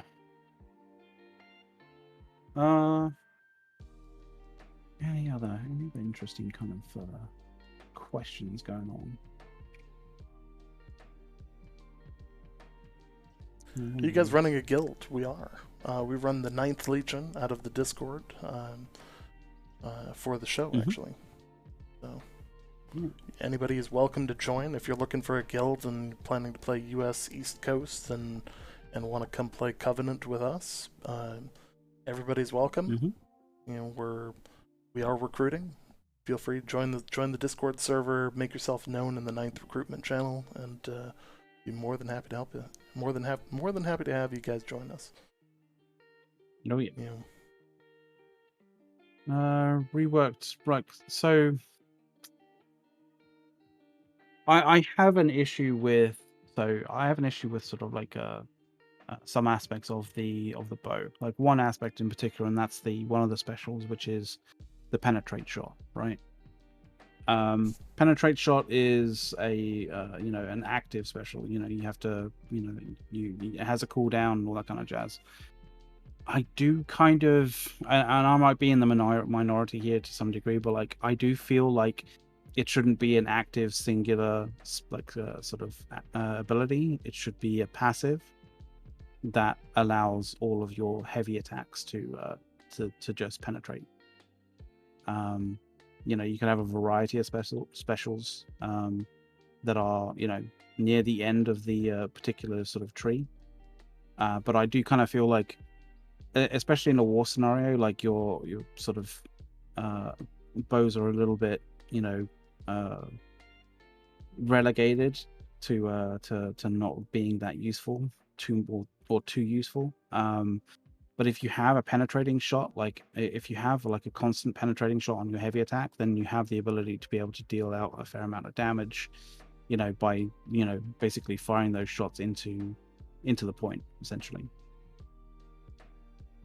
And I think that would be a really cool change. It'll be a good change as far as I'm concerned. You know, I don't know how you guys feel about that. I don't know how you feel about that, Ace. Like, I don't think I've told you that. Have I mentioned that before? About the bow? Yeah, like changing the penetrate shot from being an active ability to being a passive for the heavy attack. Yeah, I mean, I think that was an interesting one. In all honesty, like the thing that I actually really miss about the bow is this is where the game freezes and I gotta reload. Yeah. The thing that I miss about the bow is actually the smoke shot. I do miss this. Yeah, I do miss the smoke shot. Yeah, that's true. Because that was actually really, Tactical. really valuable for wars. Yeah, there was a lot of Visibility tactics involved in is that. a really important thing, and I actually legitimately missed that one.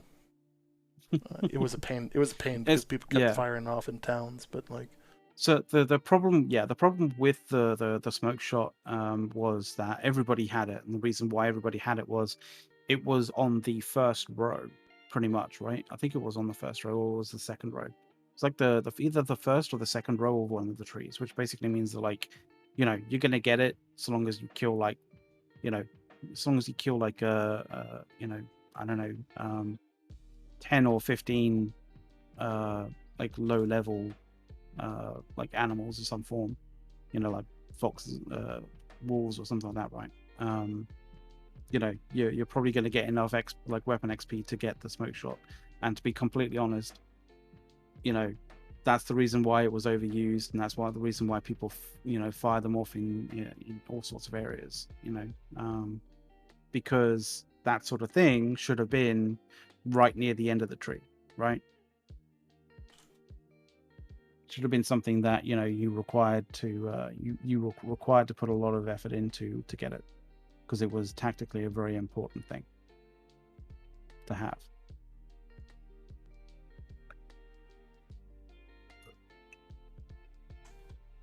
And the reason the way that you used the way that you would use a smoke shot in, say, for example, a 50 on 50 is smoking out the enemy's artillery so they can't see where to put shots.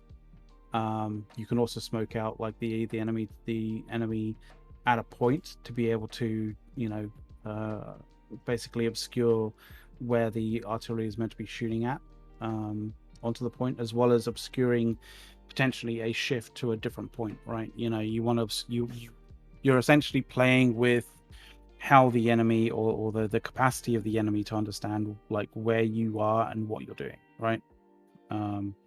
So, if you're going to be shifting to a different point, smoking the enemy so they can't tell where you're going or where you're shifting to can be a very vital thing, can be a very important thing. In terms of open world PvP, sometimes you'll have that situation where you have like a group of, a fairly large group of players sort of like outside of a settlement, like just waiting for people to flag up or waiting for a small group to flag up and run out. If you can fire smoke shots off, you can potentially confuse them as to where you're like, which direction you are coming out of the settlement from, as well as all different things. So it's a very tactical thing, both in wars and also in open world PvP. So In beta, I had a weird experience where I got in trouble from my guild for inviting guild members to do PvP in another Discord. Have you ever done that to guild members, or what do you think of that? I think that's weird. Like I don't see I don't see it as a problem. Like, no, I don't see it as an issue. If people, it's an MMO, so like group up, communication's important. Like maybe you just needed space. Maybe like like it's not like you're gonna vanish permanently. Yeah, and it also sounds like they weren't sort of providing either the opportunity or the people that you kind of wanted to experience, and so you were kind of trying to find either finding it somewhere else, or you had a friend who wanted to one of the things to consider is one of the things to consider is chat room momentum. So like let's say like if I pop into the public channel, and I'm sitting there and I'm chatting with people, because I'm in there, people will join. If I'm not in there, it might stay empty. It might it's most likely going to stay empty until somebody sits in there. So there's Yeah. there's an aspect of like, some people want their discords to appear very active because it brings in more people, keeps them involved, keeps them integrated in the community and all of that. Like, so like Yeah. there's a reason that I sit and chat with people in the Discord, like, but at the same time, like I'm not gonna be upset with guild members for leaving. What server are we gonna be on for launch? Because we don't know if they're going to be consistently named because they swapped them up for the open beta. Yeah. We haven't picked a server, so we're waiting for the final list. Yeah. It's one of those things If Thule is on the East Coast, it'll probably be Thule. Yeah. But it's questionable as to whether it'll be there because, we were on Thule on the closed, and when we went to open beta, we were hoping to be on Thule again, but it wasn't an option, so that kind of sucked. So it's one of those things where like we'd like to be on Thule, but we have no idea whether Thule will be an option when in release. So, we'll have to see. We'll have to see what happens when they actually sort of confirm the server names. Because I'm fairly certain they will. They did on the, before the closed beta. They did, on just before the open beta. So we'll see. Thule was good, man. Thule was good. Keeping First Light for the whole thing was great.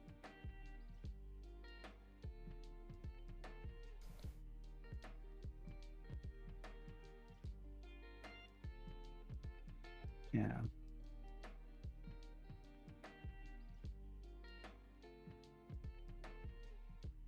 You say communication is important. Is that question? I'm not sure. Say communication is important if you form a habit of being in the game. Discord. Anyway, why Covenant? Why not another faction? Different bonuses depending on faction. There's not really actually different bonuses depending on faction. There's slightly different gear bonuses to some degree, but like it's not really, the reasonings for being Covenant aren't really those. Like, it's kind of I wouldn't even say it's ideological. It's just like, it seems as though less people generally tend to sort of prefer to be Covenant than to be Marauders or Syndicate. So if you're Covenant, you have a more target-rich environment, and so we can provide more interesting kind of content on streams and stuff like that. I don't think you need to uninstall the open beta. Like, I think it's going to. I think it'll be uninstalled for you when they remove it from the Steam store, or when they remove it from the as an application from Steam.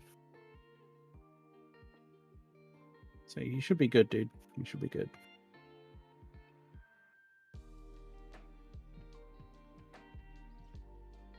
But yeah, Ronald, I hope I hope you have a little bit more sort of enjoyable experiences with groups in New World, because there's some really good groups. There's some really good kind of groups that have a good mentality for the game and for this community.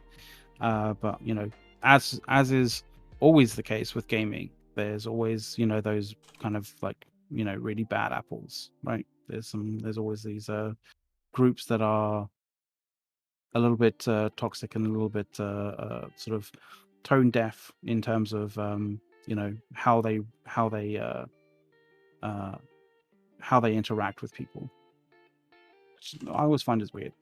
It's like, how can you be so tone deaf that you're being so toxic? I don't understand it. Oh, you're right there, Ace. Sorry, I'm responding to something. Somebody is trying to chat with me, and it's an unfortunate distraction. That's fair enough. Our time zone wise, like, I mean, we're going to be US East, so like US East sort of general time, which would be. I mean, we generally tend to sort of time our sort of streams for US East typically, so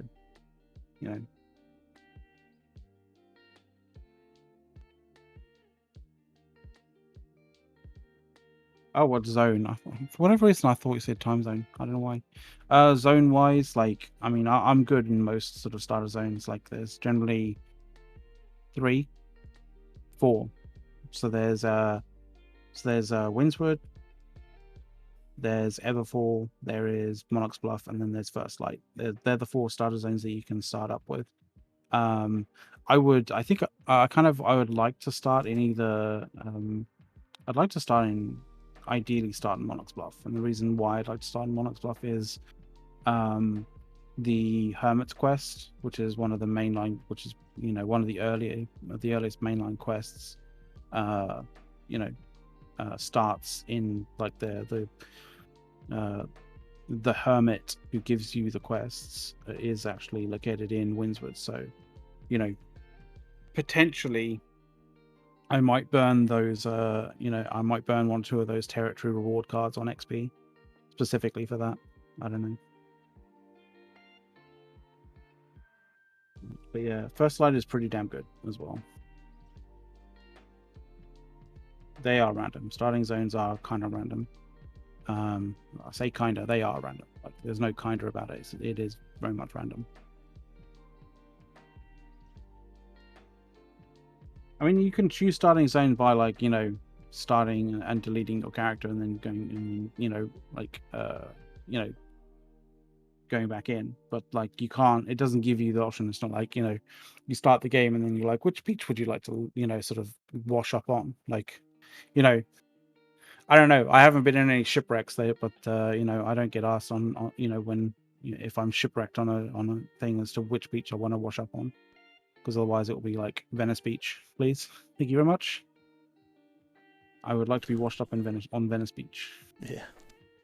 So what's our goals individually and as a guild gonna be for this?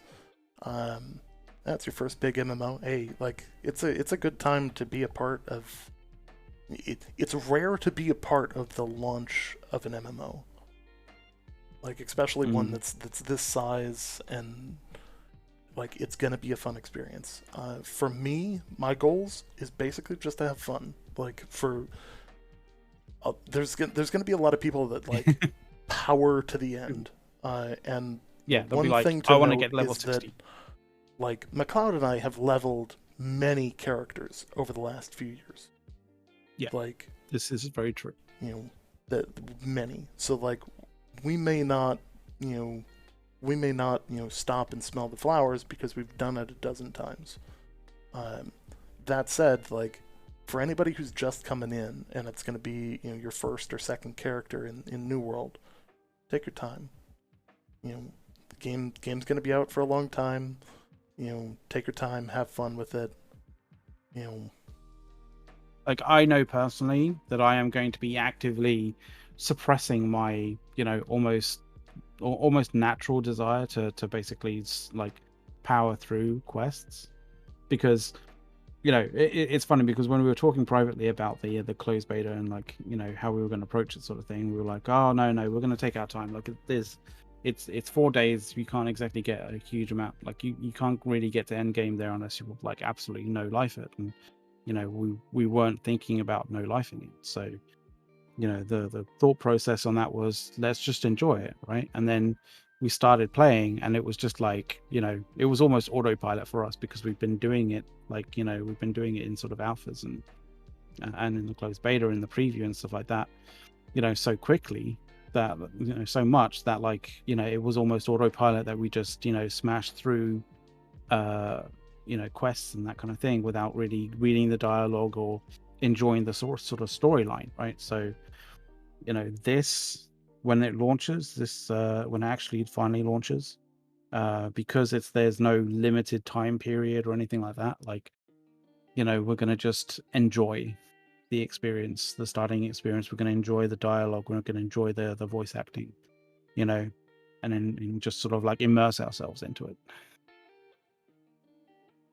because we really haven't like properly enjoyed the sort of RP elements and the sort of like the actual storylines of stuff that much. Like, a lot of what we've done and the speed that we've done it is just like power leveling, essentially.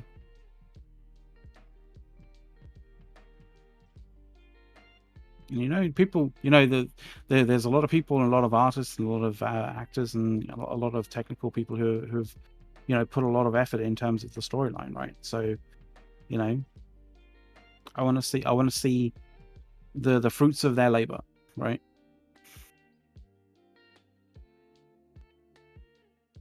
That's the thing. I don't know how you feel there is like, what's your thought? Sorry, somebody's giving me a really hard time on something here, and it's really unfortunate because like it's a topic that I'm a subject matter expert on, and can't pick family. Well, it's all right. Oh, okay.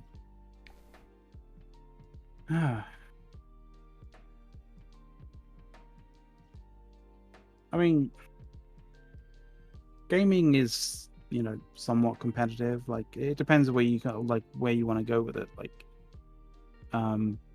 there are definitely competitive elements to New World, but there's definitely elements that aren't competitive. Like, and that's the nice thing about New World is it's not it's not super laser focused to one particular target audience. It is, it's looking at that kind of much more broad demographic of people and kind of giving them the opportunity to enjoy a virtual space, like in all various different forms, whether it's competitive, whether it's not competitive, whether it's economical, whether it's whether you just want to like go out and fish, right? Whether you just want to sort of like explore this what's behind that next hill, what's behind that next ridge, that kind of thing, right? So yeah, and that's the thing that I like about New World. It's more than just one singular on rail kind of experience.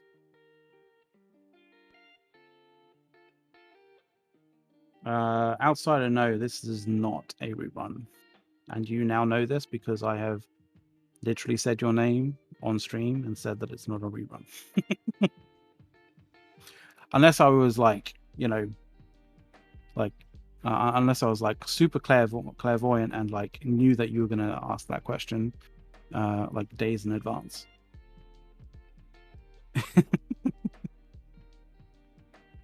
Yeah. I mean, Hammer Quest Grind. I just hope that Urza, is it Ezra? Sorry, not Urza, Ezra. The the Forge Master. I just hope that that particular boss is fixed with regards to accidentally getting stuck inside of walls and stuff, because that was a bit of a pain. And there was definitely a lot of people who had that issue, had the issue of like not being able to finish that particular quest objective because they couldn't get to him because he was stuck inside of a wall. But with the amount of feedback that Amazon Games got about that particular issue, I'm fairly certain that they will make sure that when the game launches on the 28th, that'll be fixed. Yeah.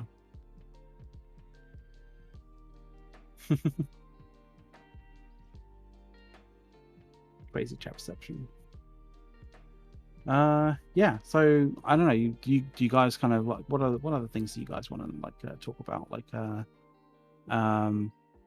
mean, I talked about the bow with regards to part of a weapon that like I felt was a little bit broken, or at least could be better, right? There is also Sword and Shield is like I guess Sword and Shield is very very situational, right? But like Sword and Shield, it could be so much better than it is, but it's not. And I kind of feel like one of the main, well, one of the issues with it is the fact that I think the shield kind of section of it, like you don't have any real kind of aside from the bashes, like sword bash and sword and charge kind of thing, like you you don't really have any kind of almost magical kind of elements to it, because I kind of feel like there could be some really good magical elements to it aside from obviously the ultimate that's down there. I'm thinking in terms of, you know, the CC ability from the axe, right, is very much a sort of more like very much a magical element of the great axe, but it's like, you know, but it's a great axe, right? It's not a, you know, it's not a what you would consider to be a magical weapon, yet it has like an ability, probably one of the best CC abilities out there, that is sort of magical in nature, right? And I kind of feel like, you know, the sword and shield could kind of if they could get a little bit more of that, that would be pretty cool. Like I kind of feel like you know, if you could extend a like a almost like a magical shield bash like outwards, you know, like by like sort of 8 meters or so, that'd be really fucking cool, especially if it had like a knockdown ability. That might be a little bit overpowered there, but you never know. You know, almost like a shockwave effect. But that might be encroaching on the hammer, you know. You're always wondering like whether, you know, are there dedicated adding an healers in this ability game, and how useful are they? Sorry, I've dug myself out of this conversation, and I refuse to continue it with the person. And apologies for, like, you know, just cold fishing the stream there, and you know. It's all right, dude. I was covering you as best I could, as it were. Some people you just can't give information to. But like, are there healers in this game, and how useful are they? They're very useful. The life staff is actually a very good weapon. Yeah. There are no dedicated classes, so that's the important thing. Is you can use a life staff and another weapon. You don't have to be tied to just being a healer. Yeah. You know, and that's not a bad thing to just be a healer either. Like, you know. So the interesting thing was, like, I was, you know, in the open beta, I was running around like the open world PvP, and I was running Great Axe life staff, but I wasn't exactly heavily into focus for the life staff. I maybe had 50 points in it, right? 50 points in it, maybe 50 points in con, and then the rest in strength, kind of thing. And so I was much more heavily into strength for the Great Axe than I was for the life staff.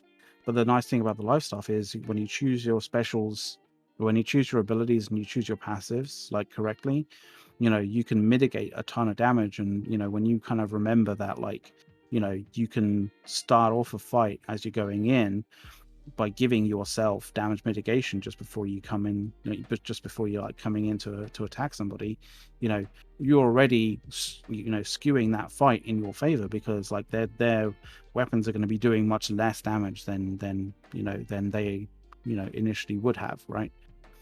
There's also, you know, a couple of abilities that you can use offensively as a life staff, but also give you passive healing if you're close by to that kind of person that you used it against. So, you know, there's a lot of kind of cool things that you can do with a life staff, and you don't have to be heavily invested into focus to do it, which is really, really cool.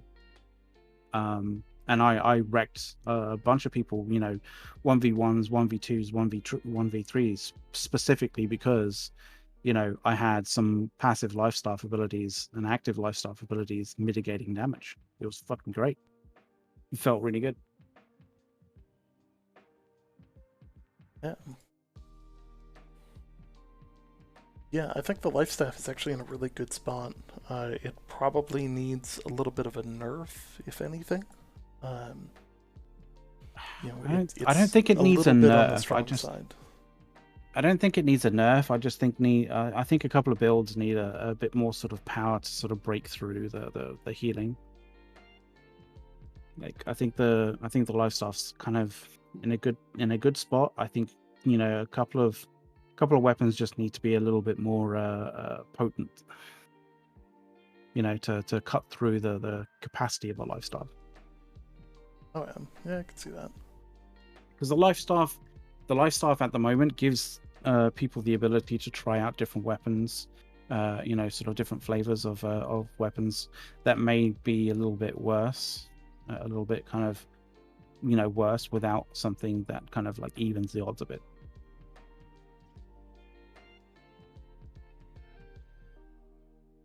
Which is nice. Yeah, some debuffs against healing would be great.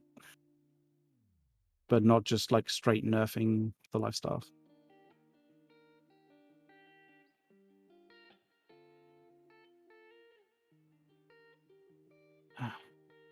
Yeah. Yeah. So anti-healing. I have a feeling that this is where the Void Gauntlet that's been teased is going to come into play. Good point.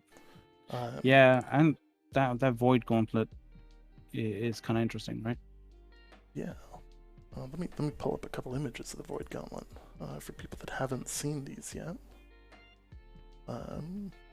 Do we have like the sort of leaked actives and passives somewhere?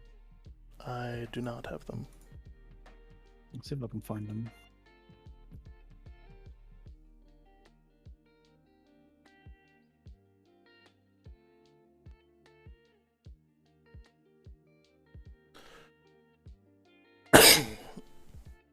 So, Void Gauntlets. Actually, really cool looking items. The Void Gauntlet is primarily going to be focus based. And then I believe it's going to focus on intel after that, or as a secondary. So, fundamentally, I think this is going to be an interesting one to watch because there's a lot of really cool ways that they could use this, and a lot of really cool abilities. They just look really cool too. Like that, simply put, they're one of the cooler ones. I found the Reddit page. So we don't know whether these are like actually going to be the actives and passives, but like apparently these were data mined. But at least they will give you an indication as to, what direction they want to be taking the Void Gauntlet. Yeah, so some Void Blade, summon a blade of Void energy that converts your basic attacks to melee. Tap basic attack to perform a quick slash that deals some percentage of weapon damage, or hold to perform a thrust attack that deals some percentage of weapon damage. Both attacks inflict disintegrate on successful hits, dealing some percentage of weapon damage per second, and reducing damage absorption by some percentage for some seconds and some duration. Yeah. There's the reducing damage absorption. So that's kind of like part of the sort of anti-healing kind of aspect of it. If you reduce damage absorption, then the healing from life starts become less effective, essentially. So Draining Blade mod, I think, is an interesting one to talk about here. Successful heavy attacks heal self for percentage of weapon damage per disintegrate stack on your target. That's an interesting way to go with that. So it's a kind of like a life steal, basically, in a way. Yeah. Punishing Chamber. Summon a circle of void energy at your feet that deals some percentage of weapon damage per second to enemies and grants empower to friendlies. Basically creating a toxic ground for people. That makes sense. Increasing their damage by a percentage. It's got a radius and a duration. That's cool. There's a root.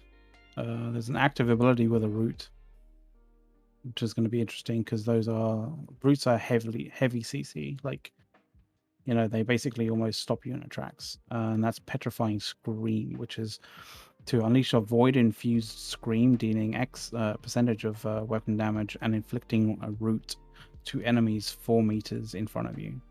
And take note, enemies plural, not singular. Was I whispering? My bad. Like when I read, in my head, I thought that was louder, but my bad. No. I didn't hear you at all. Also, I think my mic is not coming through nearly as loud as yours. Oh, really? Yeah. Hmm. This is strange.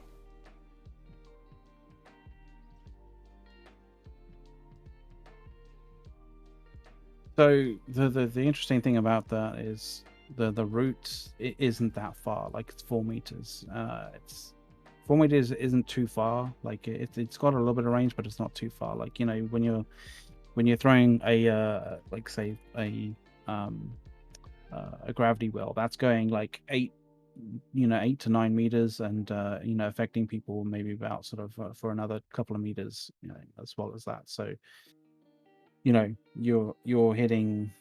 Yeah, gravity well is still better, but like the ability to root people rather than just like the ability to root people is going to be really good. Like Yeah, especially if it's actually a root and not a sleep, or like yeah. the way that stuns are actually sleeps is annoying. That was a piece of like interesting eye-opening kind of knowledge that Big Bear QT kind of introduced to us in the show yesterday. In actual fact, it makes more sense. Like now when I sort of see sort of stuns, like it makes more sense thinking of them as sleeps rather than stuns.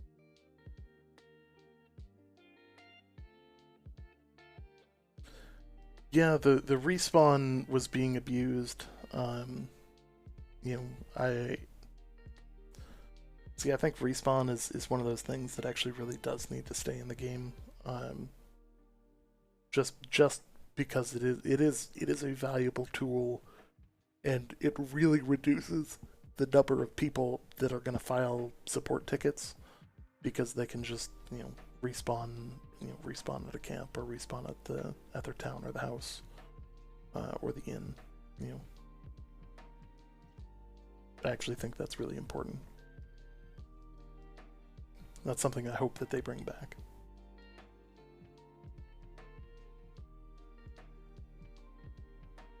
So I get distracted. Do you guys have any info on how they will go about new content, like the desert territory and stuff? So post-launch, first and foremost, launch is just the start. They've said this a number of times, verbatim. Launch is just the start. There is going to be continually content being released, new expeditions, new zones, new weapons, the whole works. The time frame between these, like you guys can see that obviously, like in the development here, they really pushed a lot of content. So to give people perspective on how much content was created in between the preview event and now, which is about a year, they added Ebonscale Reach, Reekwater, 6 expeditions that there was no expedition system in the preview, Outpost Rush, and Ice Gauntlets. So that's a lot of stuff to add in a year, because those were all mechanics that didn't exist prior to and in the preview event last fall. So think about that in terms of how quickly they're going to be able to add new territory, add new expeditions, new game modes, and stuff like that. I would imagine that we will probably see updates. One, like as with every game, there are going to be updates close to launch, in terms of like ensuring that everything's stable, and making sure that any emergent issues are dealt with. But they'll pretty rapidly go and start adding new stuff, because we know that a lot of that content has been in the process. We know things like the Void Gauntlet have been pretty solidly worked on, because not only have they hinted at them, but they've released images of them. And then on top of that, they really have There's also been a streamer that was able to play and showcased the Void Gauntlet, so like or bits of the Void Gauntlet at least. Yeah. So I think there's a interesting kind of thing that some people can to understand, like the unstuck feature, right? And I think there's some people who think that it's just like a feature that will teleport you randomly to a certain area or a certain direction. It's not. That's not kind of how it works, right? So the unstuck feature is best used as soon as you get stuck in some way, shape, or form, because essentially what it does is, the server has tracked your direction of travel and where you were over the period of time, and over a certain period of time. And what the unstuck tool does is it takes you back a certain amount of time back along sort of your period, your direction of travel, your sort of route. So if you get stuck and then you carry on running around in that stuck area for a period of time and then try and unstuck, all that will happen is you'll just move to another area where you were unstuck, because it's basically trying to move you to an earlier point in time when hopefully you weren't stuck. But if you do that too late, then all you're doing is you're just moving to an earlier point of time when you were still stuck.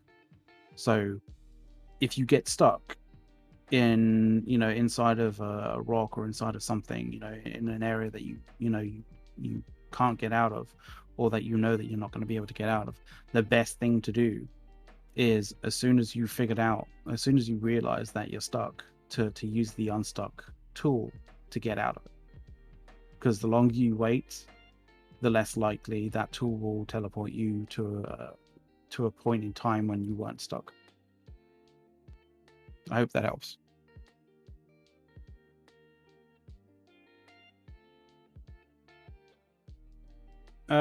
You could potentially jump down onto a ledge and then stuck and be back on top. Yeah. Although, obviously when you're using oh, sorry.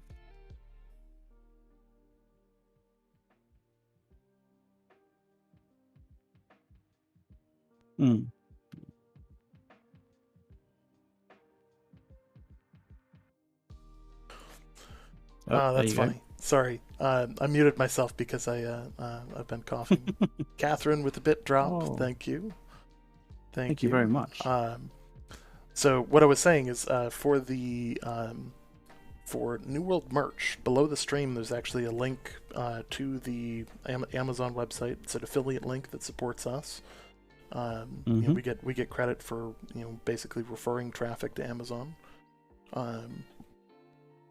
Feel free to peruse that. The only thing that you can't find on there, there are shirts, sweatshirts, a kickstand thing for your phone, like a pop-it thing, various different. One of my friends was trying to find. One of my friends was trying to find the steelbook on the US site, and they couldn't find it. So that's interesting. Yeah, I don't know where that went. I know I've pre-ordered it. One thing I can say is that the hat that I'm wearing you can't get on the store. They don't sell these. Yeah, that's true. Yeah.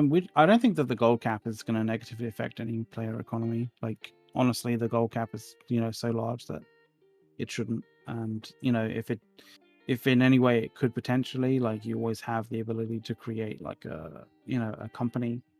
Even if that company has like 1 or 2 people in it, like, in order to fund, push those funds to the company bank, in which case, that can hold at least 100,000, because 100,000 is what's required in order to actually purchase the territory. So I think we know that. I want to say the gold cap is what, 500,000. Half a million, and I think companies are allowed to have 1 million or something like that. Yeah, so I mean, if you really feel like your gameplay is being restricted by not being able to have more than 1.5 million gold, then I don't know what to say. You're a That's 5 million for the you're company. rolling in it. Yeah. Oh, here we go. Yeah. So, So are we Canadian? 5.5 No. million. No, I'm not I'm Canadian. from the U.S. and he's from the U.K. Yep. No, we are not brothers. to answer that question before it's asked. In a weird way, like, we kind of look similar, right? And when you sort of go and watch like a Redbird and Bordy, like they look similar because they've both got bald heads and beards, kind of thing. Like it's kind of a weird thing, like with the whole sort of,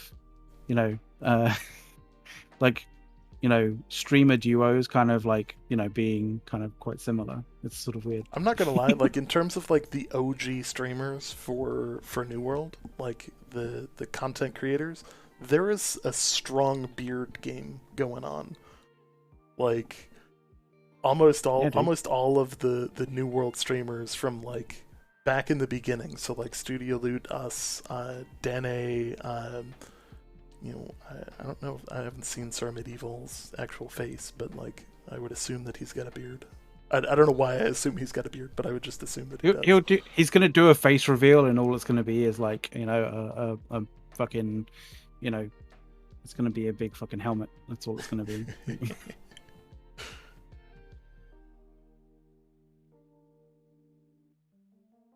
What time of the evening will you guys be playing in the Eastern time zone?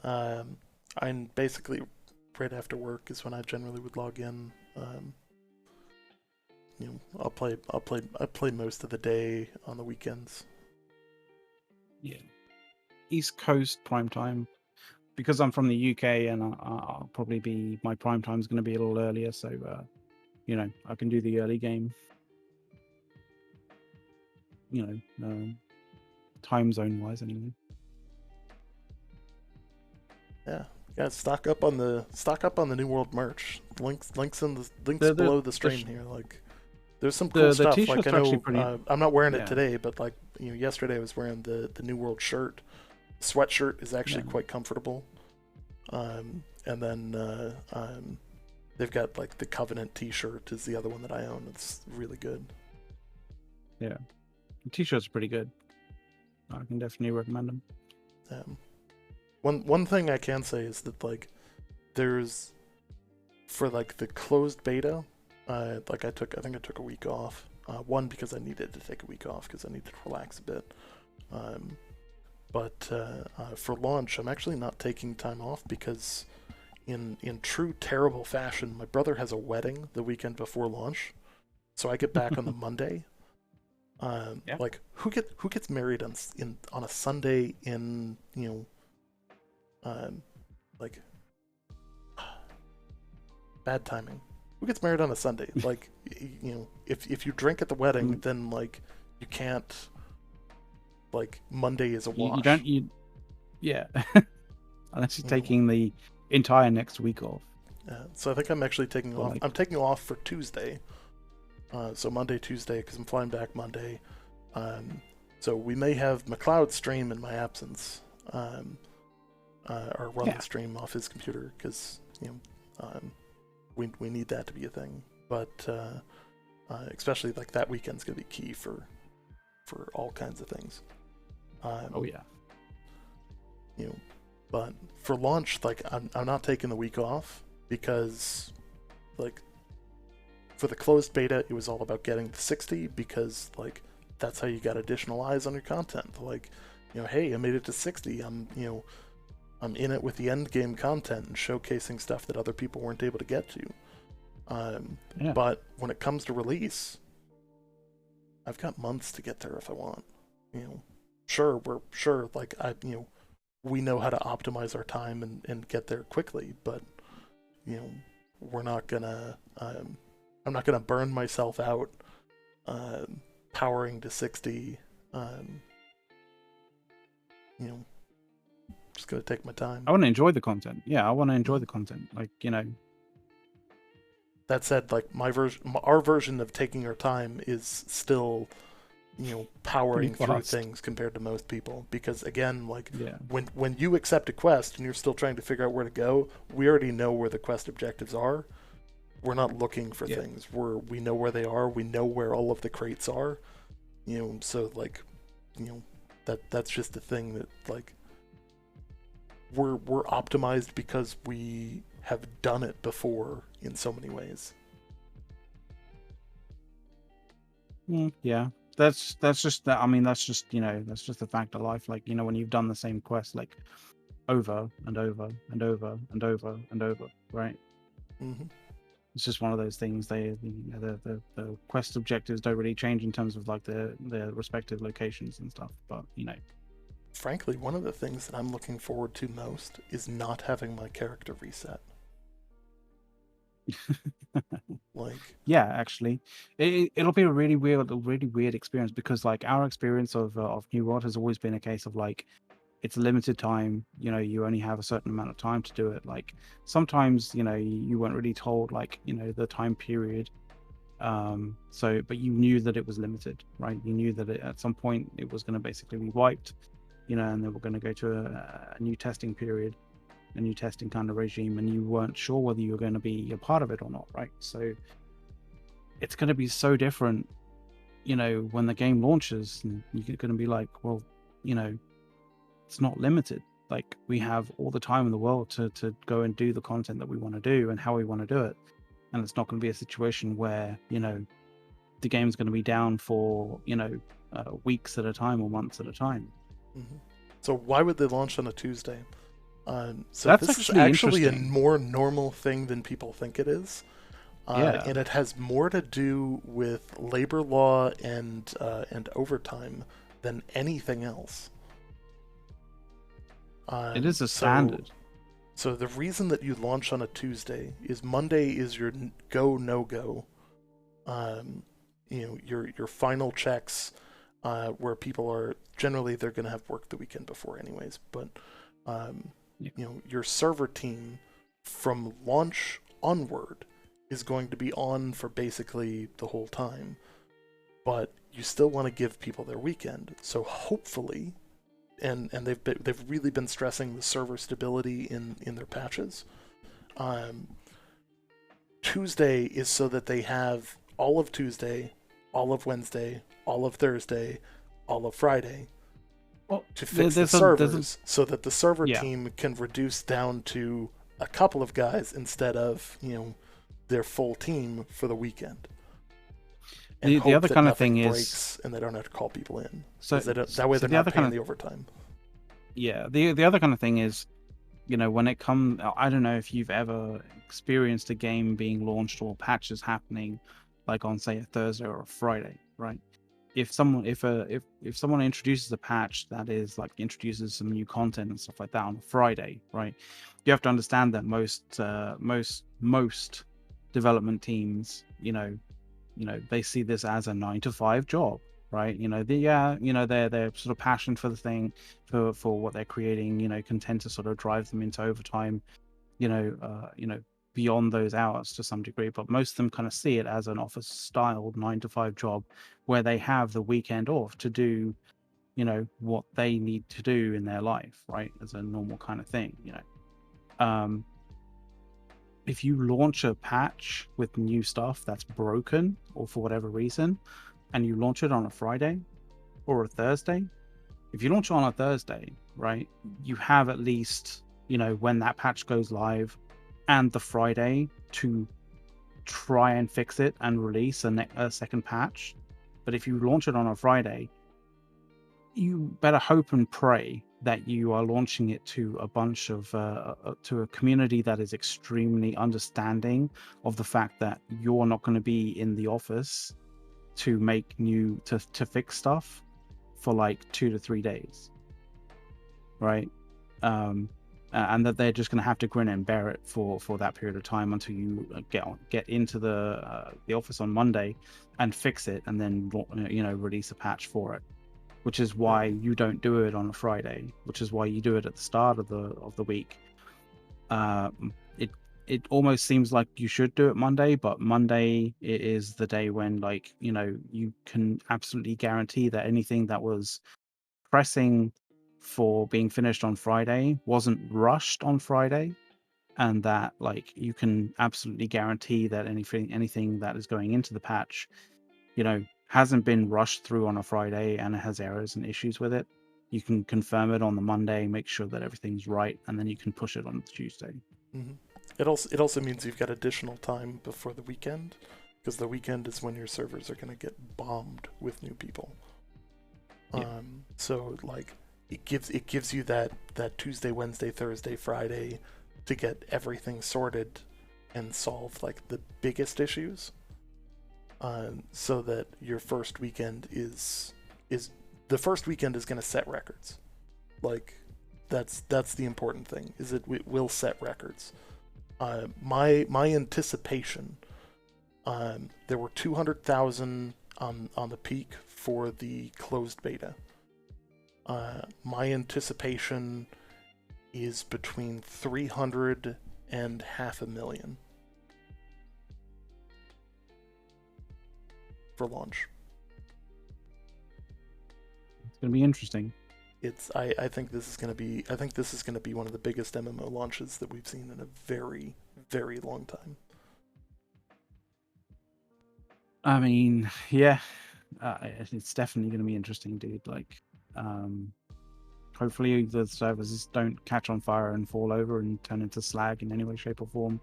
You know, the you know, maybe the open beta didn't stress the servers as much as, you know, some people may have thought, but you know, the load on the servers, because a lot of people kind of say like, oh, it wasn't stressed because there wasn't any queues and this, that, and the other. Well, there wasn't any queues because, you know, the maximum capacity for every single server that was, you know, in the closed beta, or sorry, in the open beta, was increased by, I think it was like 1 to 1,500 players.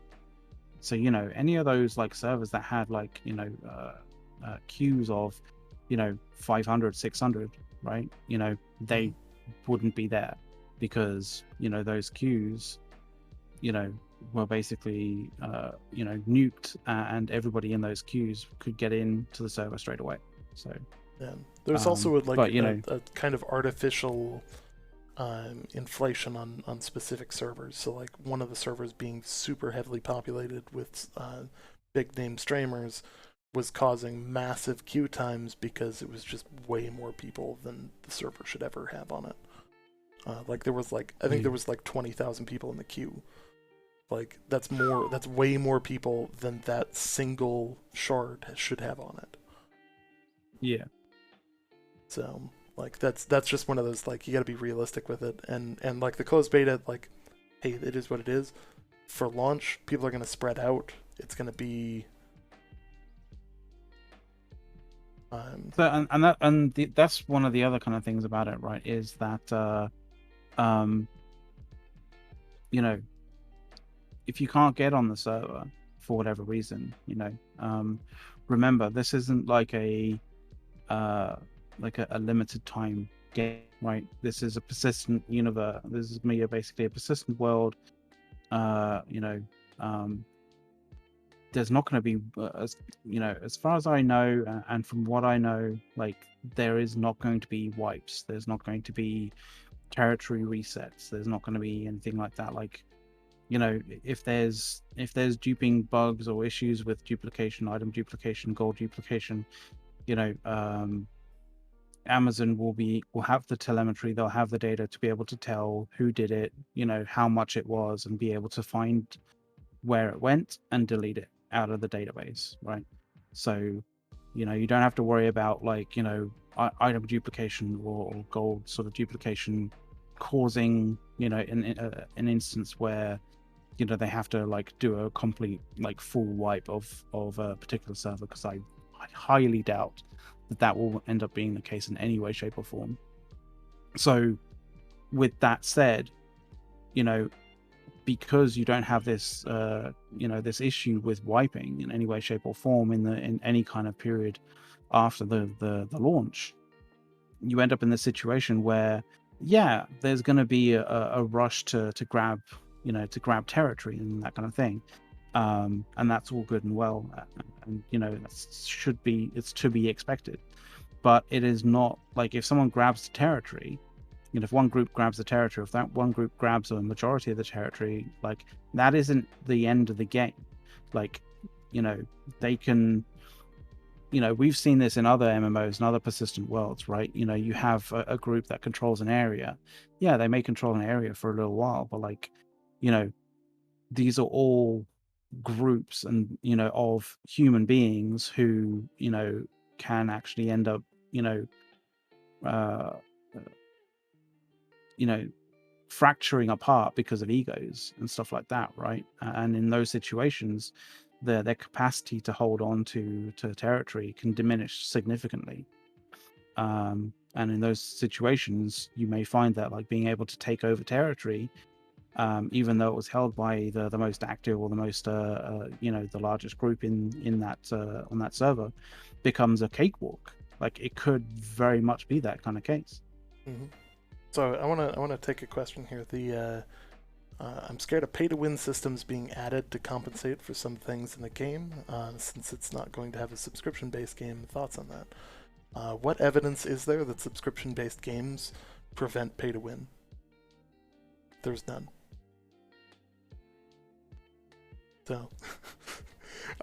So like, look at any... to pound on that. EVE Online is pay-to-win. Hardcore. You can buy skill points and become an infinitely better character.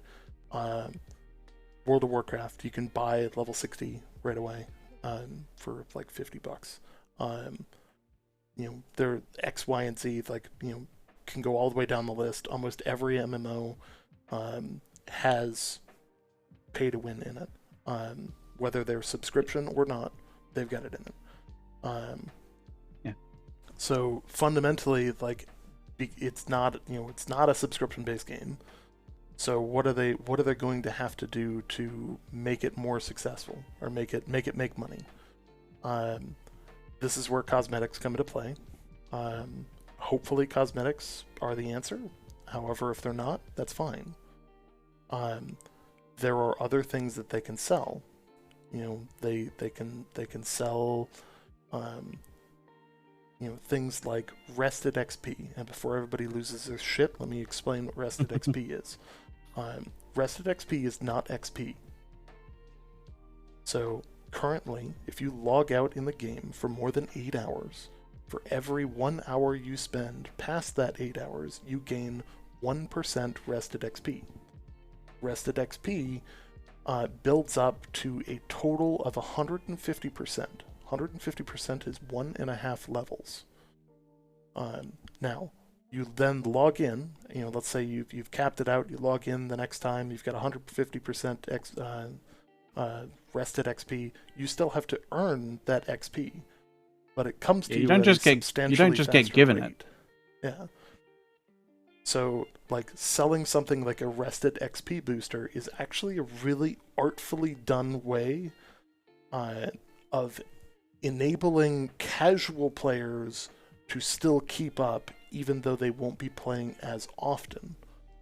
And it's it won't be something that can be gamed by, the hardcore, because the hardcore players are just going to be playing all the time anyways. And that boost, by the way, can, it doesn't necessarily mean that, like, the boost is going to be like boost in the amount of XP, right? That could just be the speed at which that XP accrues when you're offline, right? Yeah. That XP booster, 3 or 4x or 2x, like, could just be it accrues twice as fast, not it accrues twice as much. Like, you're still going to hit that maximum of 1.5 levels, 150% of your current sort of of a level sort of. And the thing is, like, levels are different in terms of XP depending on where you are on the where you are in terms of your progression. But, like, it doesn't matter, with regards to the rested XP. It's always based on your next level as to how much XP you are actually accruing. So if you're level 10 and you've been away from the game for 8 hours and it starts accruing, it'll hit 150. It'll be that XP that you can that you get bonus when you're out in the game doing stuff. That'll take you from level 10 say to level 11 and a half. It'll be that amount of XP is different, obviously, compared to if you're going from level sort of 58 to 59 and a half. But it's still a level and a half, and that's the idea. Yeah, and that's one of the important factors. Like, the other side of this is, how do they expand on these things? How do they, like, there's some low-hanging fruit. Like, let's cover the low-hanging fruit on money. Server transfers. That's super low-hanging fruit. That's also considered to be, quote, quality of life items. Note that falls in that category, even though there are a lot of other things that fall in that category that are much less desirable for them to do. Some things that they could potentially do in terms of other quality of life items that would be less acceptable. Selling additional storage, selling name changes, name changes. There's other things like that, but one of the things that, and this is going to go into like a whole thing about like the inevitability of mounts. Like there's a whole argument: do you add mounts? Do you not add mounts? Here's the reality about mounts: they're customizable. And the more customization you can put into the mount, the more you can sell. So, skins are a thing. Like, and you bet your ass if they add mounts, I guarantee they're going to monetize it. Not in terms of like, you have to pay to have a mount. It's going to be, pay for the skin for the mount, potentially have armor on the mount and, stuff like that. Like, that's going to be a thing if they add it, because that's what every other game out there does. And I think snipe them. Like I don't think like they'll like sell just individual kind of aspects or individual attributes that you can change about like your customer, it'll be like a your character redesign. Customization. It'll be just like full on like you want to recustomize your character, like their look kind of thing. It'll cost this. You can change their body type, you can change their their hair color, all that kind of shit, right? And the other thing is, we know that with the housing, they're also going to be selling cosmetics for your house. They're going to be selling pets for your house. There's other things that they can sell that add up pretty quickly. I mean, we've already got the Black Lion, right? Yeah, we've already got the Black Lion. That's definitely going to be in there. You've got the Mastiff. That's the pre-order bonus. Well, if they're going to work on the game in the future, patch it and stuff, surely they need to pay the people to work on the game. Absolutely. So one of the other things that they've considered and they've talked about as a potential option is something like a battle pass. So for those that don't know, battle passes have taken on in many types of games, which functionally speaking, what they are is there's generally two levels: the free version of the battle pass and the premium version, where like for every 5 levels of the battle pass you get something from the free one, for every level you get something on the premium one, or like something like that. That's one thing that they would do that would be cosmetic based, awards and bonuses, maybe like extra territory, type things. And from there's also the option of selling expansion packs. They could easily add to the game and just say, hey, we feel that this is enough to add to this. Yeah. Do we want to talk to the frankly, time to Hello Kitty for a game principle? for a game that's $50? Yeah, we'll hit on time to Hello Kitty in a little bit here. For a game that's $50 for the deluxe edition, they've got a lot of flexibility in terms of like added purse value. Yes. For people being able to cognitively decide that, hey, this is worth spending more money. Like when you buy something like, you buy the deluxe version of Assassin's Creed, you're paying $120. It's a little bit difficult to turn around to me and go, yeah, hey, you also want to buy a $10 skin? No, I don't want to buy a $10 skin. I just paid you 120 freaking dollars. Exactly. But there's that. Now, let's talk about cosmetics. Cosmetics themselves, I think that New World is in a unique position that they can continually add ancient cultures from across the globe with reasonable, they could just keep doing that. There's no limit to what they can do. So I think when we refer to time to Hello Kitty, is how long does it take before the developers turn and say the skins need to be truly ridiculous to the point where you are now selling a Hello Kitty branded, cosmetic, because that's the ridiculousness level that you have to raise things to in order to get the sale. There's a lot of games that have avoided that really well. So like EVE Online, for instance, has avoided time to Hello Kitty almost indefinitely. Then again, one could also say that their skin sales are anemic at best, and probably one of the worst parts of their overall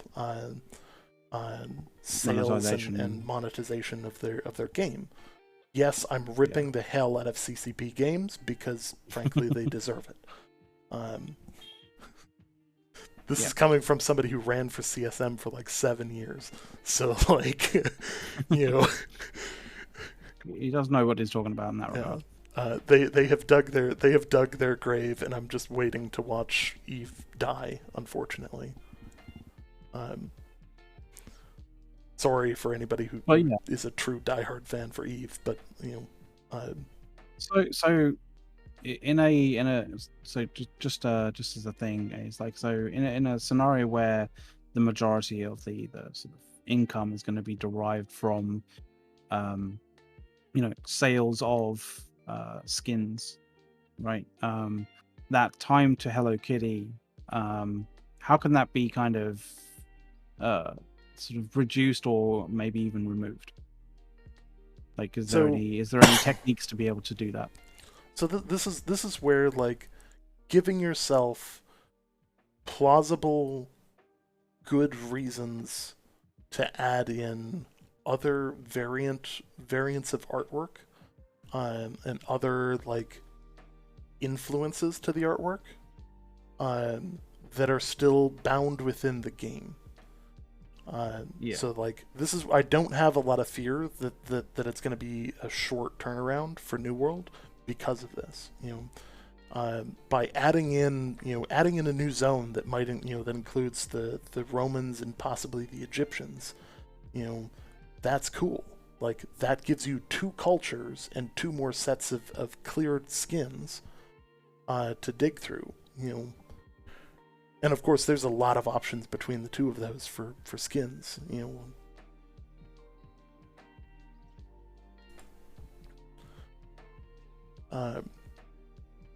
From there, you've got you just keep expanding. Keep adding it in. You've got the high fantasy elements of the game. You've got the corrupted elements of the game. Like, you bet your ass at some point in time they're gonna sell red glowing eyes for your character. Like, let's be real, it's gonna happen. Or blue glowing eyes or green glowing eyes. Like, because that's just cool. And there's gonna be other things, other ways to build out the cosmetic system that are going to prevent them from having to go to the ridiculous extreme. And yeah. I mean, my take on it is a little different, because I kind of feel like, any eventuality where you have skins that are absolutely permanent, absolutely permanent to a player, or where the majority, basically all of the skins that are premium, if they are like permanent to a player, you're gonna basically get to that eventuality of selling Hello Kitty, skins, because on a long enough timeline, that is eventually what you're going to get to, because you're going to have to one up your skins, to be able to sell them. The way I kind of see it, and it is somewhat controversial, and I understand if there's people out there that are viciously opposed to something of this form, but if skins were temporary to some degree, and what I'm talking about here is if they were temporary, then clearly they would cost a lot less than permanent skins, or what you would consider to be a permanent skin. But what you would have is multiple instances of those skins. So when you purchase a skin, it's not just a single skin.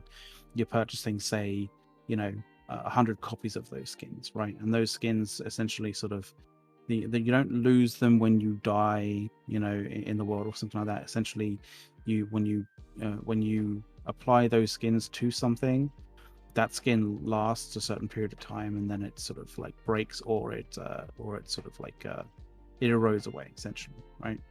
And so what happens there is, instead of like having that situation of having to outdo yourself in terms of skin design again and again and again and again, you have this like resale capability to all of the skins that are on your store.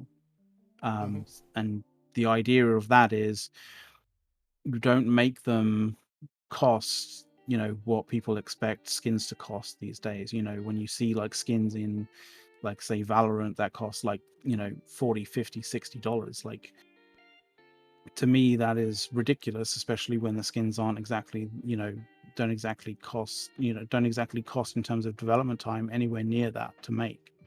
So you sell these skins as purebred, like micro transactions, and the emphasis there being on the micro, right? But you have these repeated sales on things that people like, and so from a finance standpoint, it's much more stable. You don't have the absolute necessity of having to outdo every single one of the skins that you make, and then end up in a situation where you're trying to sell Hello Kitty skins to a player base. And you can still have those one or those very few sort of very special skins for very unique scenarios or very unique events where they could potentially be permanent, right? But they are the exception to the cause, or the exception to the rule, sorry. That's how I kind of see it. That's how I see a stable way. So here's the other thing about Amazon, and a lot of people forget about this because they don't, like, Amazon is about 10-year plans, 15-year plans, 20-year plans. One of the things that Bezos was famous for saying was basically, the next 2 or 3 years are already written in stone. Like, we're not planning for the next 3 years. We're planning for 5, 10, 15 years out. Because everything else is already in motion. The thing with how they develop their company that is fundamentally different and gives them a kind of scary edge in this market is that they're their own venture capital. So I'm instead of using Amazon Game Studios as the example here, I'm going to use Amazon Fresh. It's a grocery delivery service that they run. For those that don't know, Amazon Fresh, they deliver groceries to your door. It's a lot like Uber Eats, only little bit, basically focused on full-on groceries. So groceries is not a particularly great business to be in. It's generally not a great profit margin, and on top of that, it's very difficult to break into. So for many years, Amazon Fresh has and will continue to run at a deficit. And that's fine, because their whole purpose is to build it up over time, build in the market share, get people using it, build out the processes and procedures to build its effectiveness, and then take that and turn it into a profit center for the company. So what I'm trying to say here is they have no fear of losing money in the short term. If New World here is not profitable right away, that's not a problem for them. Because oddly enough, they also don't have a venture capital company turning around going, "Where's our freaking money?" They're paying themselves back because Amazon Web Services makes so much money that they can fund offshoots of their business into Amazon Game Studio, Amazon Fresh, Amazon Prime Video, building their own air fleet, building their own airport, their own airport, their own logistics centers. There's a lot of things that they can fund that, like, if you had said 10 years ago that Amazon was going to put vans in almost every town in the country, that not only are they going to put vans in every country, they're going to own their own air fleet, they're going to they're going to be UPS, and they're going to deliver almost as many packages as UPS, you would say that I was fucking crazy. Because that's a stupid business to get into. They're never going to have the profit margins. They're never going to have the capacity, all of that, and boom, done. They're doing it. And before anybody gives shit to the USPS, I'd like to note that the only reason that they are not revenue positive is because of an asinine rule in law that they have to fund all of the retirement for anybody who comes in at the beginning of their employment, not as they go, which makes them appear wildly unprofitable. So before anybody gives any shit to the USPS, they're actually an incredibly profitable thing that has been made to look not profitable. Sorry. Particular bugbear for you. Yes. But happens to be something I know quite a bit about. I'm really pissed about it because, they really are, an amazing service. They do a good job. They've been getting a really bad rap. And on top of that, they've had some, political controversy that I don't want to get into with prior administration and all that. But, I wanted to point out kind of thing, in terms of, Amazon setting up services, or Amazon setting up, a subset of business, that doesn't make much profit, that isn't profitable for a long period of time until it really is, right? One of those of particular note, I believe, was actually AWS, Amazon Web Services, right? Mm-hmm. It wasn't profitable for a long period of time, but now that they have all sorts of things going, they have a long track record of being very consistent and very reliable. They are making built out the market share, money, they built out the capability. And here's the other thing, Amazon Game Studio is 5 offices in different parts of the world. 5 offices. There are more than 200 staff working on New World. They have a number of unannounced games. The other announced game is Lost Ark. But they have a number of other unannounced games, including what I believe to be a shooter. Because they hired in a bunch of the former Rainbow Six Siege guys in Montreal. So, simply put, it's a large operation. Their current CEO, Andy Jassy, has stated a number of times on the record that he 100% supports the game studio and feels that it's an obvious thing that they should continue to do regardless if it's profitable, because it fits into their ecosystem. And this is the other part of this is the other leg of this particular chair that they have going for them. They don't need to be profitable if they are bringing people into the ecosystem and getting them to use other Amazon services that are more profitable.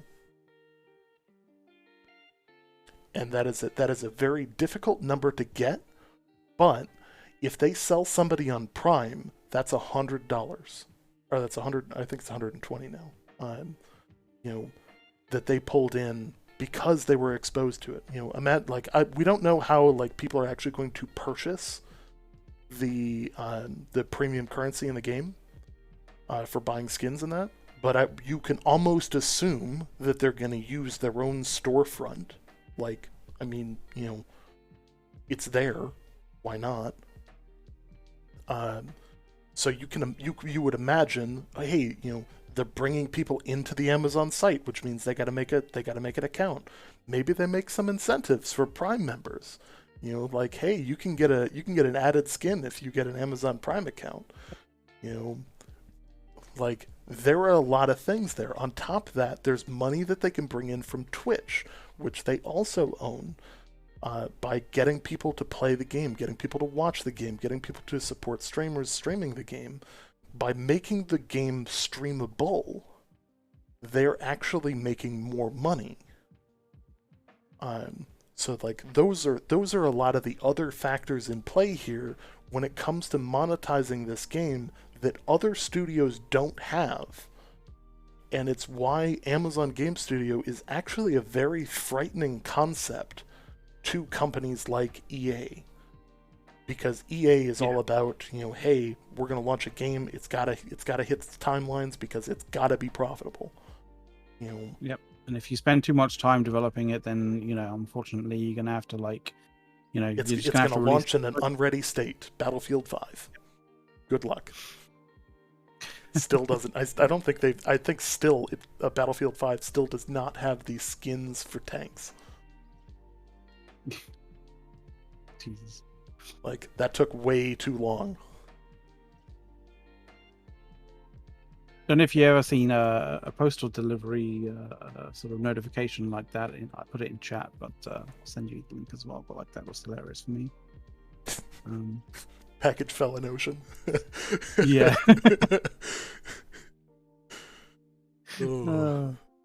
Yeah. That's great.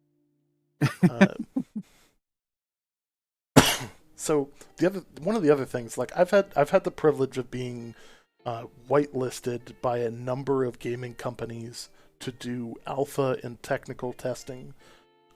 So I get all of the VIP invites for hey, we want you to try this and give us your opinion on this new game. Yes, it's heavily NDA, the whole works. And I've had the privilege of working for Bungie, working for EA, working for Ubisoft, and all of those on various different things and giving them my opinion on those things. And I can tell you, without a doubt, there is zero doubt in my mind that Amazon Game Studio has listened to what I have to say and incorporated my feedback into actual mechanics that are in the current game. Mm-hmm. I have 100% things behind that. Other companies, I can tell you, are not like that. I can remember a time where I told EA Games, hey, this is a really bad feature. I'm sorry, it just doesn't feel good. I don't think people are going to like this, and here's all the reasonings why. Still launched with it. Yeah, and unfortunately, one of these, your inclusion to being able to be a part of those sort of those alphas and that kind of thing is something that you can't request. You can't be put on a list to have that happen to you. It just happens ad hoc, at random, in some way, shape, or form. At some point, something that A's did or someone that A's talked to or whatever, just they forwarded whatever credentials what was needed to get on that list. Like I haven't, unfortunately. I hope maybe I might, but like that's the thing. You don't know, and you're not kind of told whether you're going to or not. Like it's just one of those things. Like it's like getting access to that special what was it? That special Steam account that has everything unlocked, right? Every game unlocked and every upcoming game unlocked for free.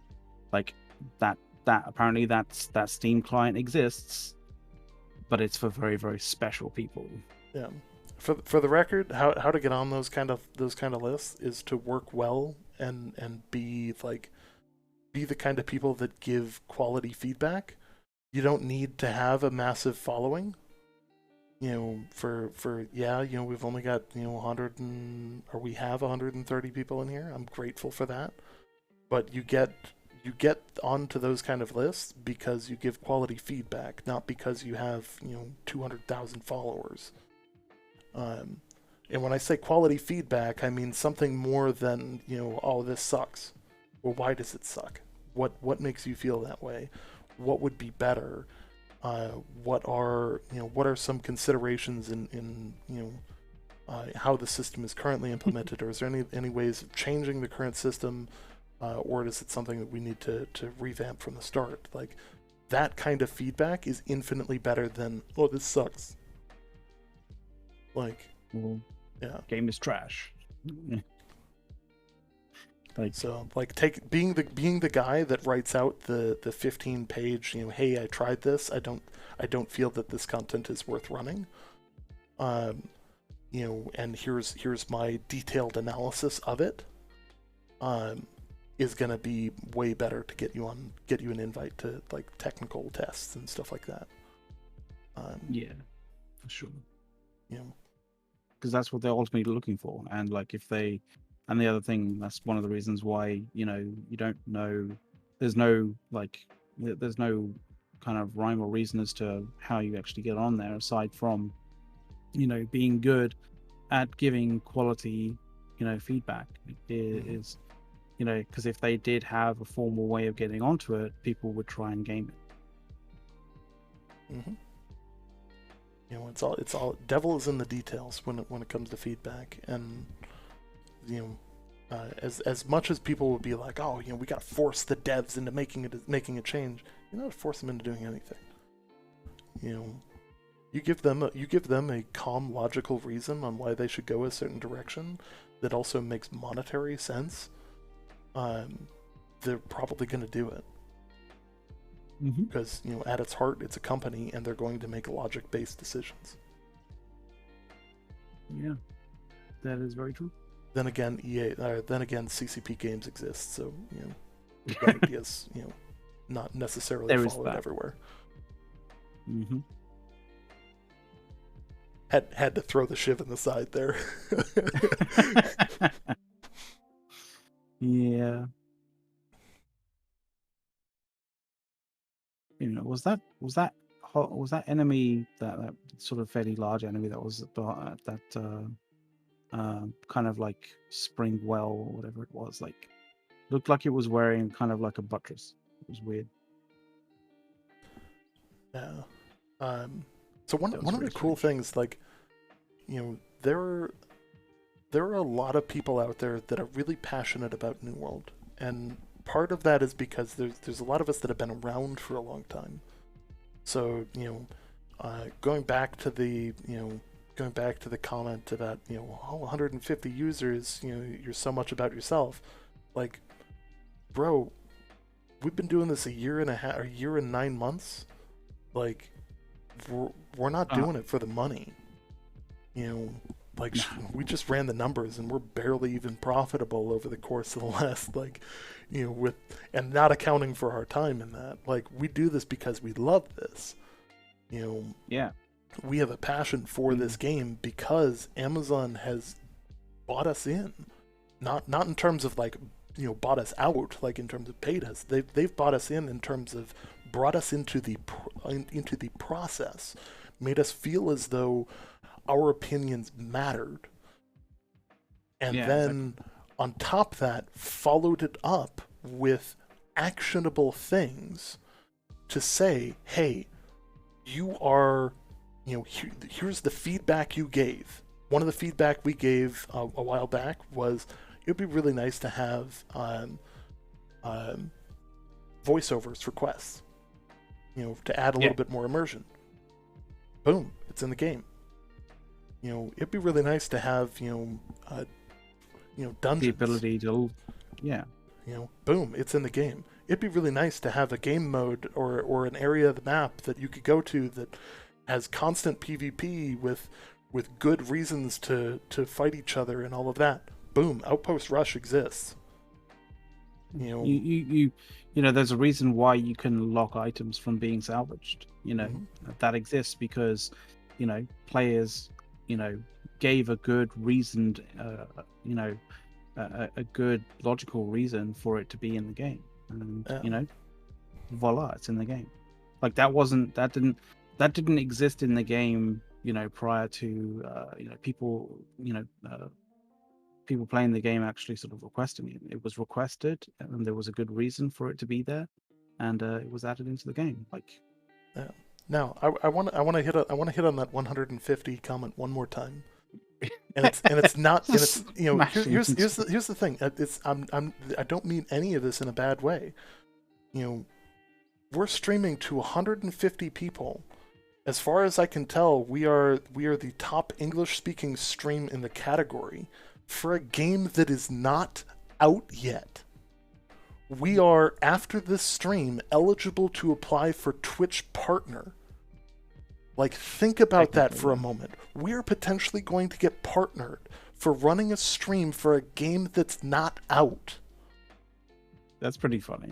That's pretty That's insane. I think that's crazy. pretty crazy.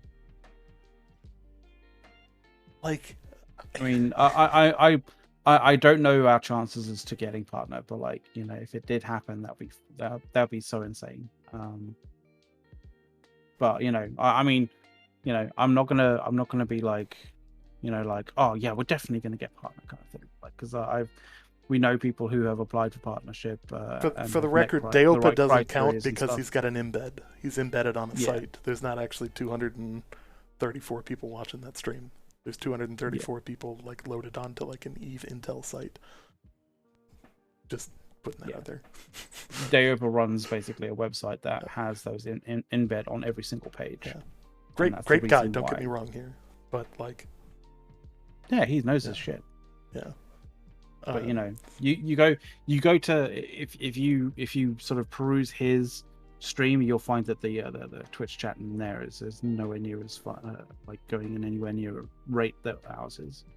yeah, Because that's the thing, like when you run a stream with an embed, like the idea is that you know you should interact with your audience, and if your audience is just the majority of your audience is just embedded bots, then yeah, it's kind of difficult to interact with them, right? You need those people behind the screens to actually to talk and to ask questions and to respond to what you're saying, with yeah, and to give you kind of an interesting sort of conversation to go on. yeah. So and like we've been doing this for a year and 9 months. We started January 2020. We Mm-hmm. are the longest running talk show format show for New World. Like in terms of content generation on a consistent basis or semi-consistent basis, I should say.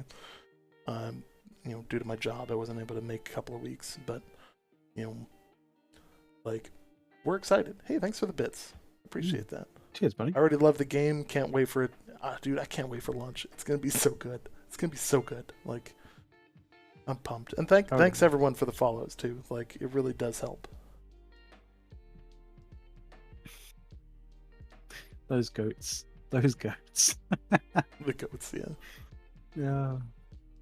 Um, I don't know why I love the fact that, like, some of the wildlife there just, like, wants to have a little bit of a go, and then, like, as soon as they realize, like, oh, you turn around, like, they're like, oh, I'm out of here. Those goats are exactly like that. It's funny. Like, and the other thing is, it's a privilege. Like I was looking at stream statistics or stream tracker, and we're in the because of the number of people that we stream to being as low as it is, even at 100 and 150. Like, yeah, there are massive streamers out there that stream to way more people than we appreciate every person who's here. We are in the top 0.13% of Twitch. Think about that for a moment. Like, that's a bit crazy. There's a lot of people that would love to be here. I'm floored that we're here. I'm infinitely grateful that we're here.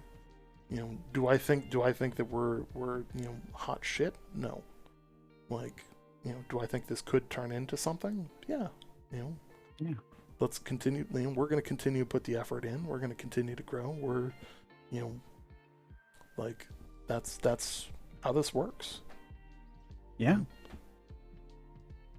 I mean, I think if you kind of look at some of our like starting streams, some of the streams before the closed beta, before the preview event, some of the stuff sort of more recently and now, like, I think you can really see the progression in like us like working on the stream and the sort of like the presentation to you guys, and I hope that you guys see that we're kind of putting effort in. We're putting good amount of good amount of grit and determination into making this like more presentable and better for you guys in terms of like an experience and an engaging kind of amount of sort of content.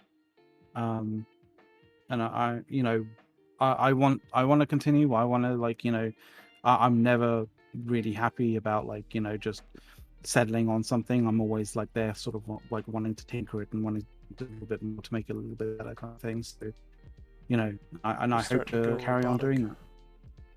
Ooh, All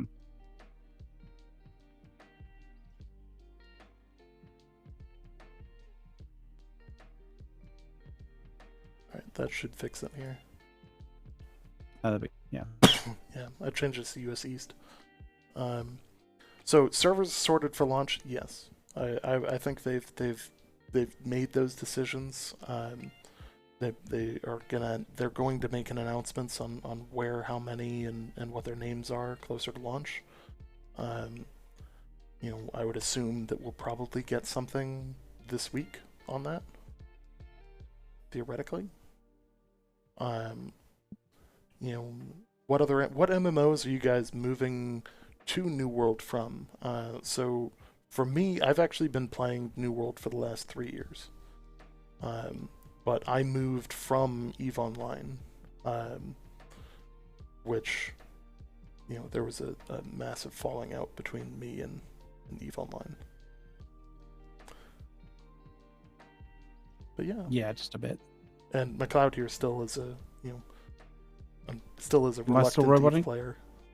No, you're good. Oh, okay, good.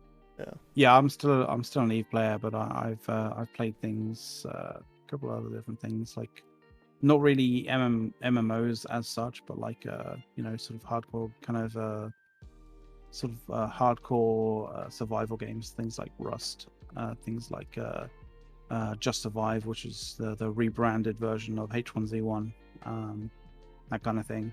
So I know what a hardcore survival game looks like, and I know what a hardcore survival game community acts like. And there's some things that I'm glad I'm not a part of anymore, and I'm glad that isn't really that much of a part of New World.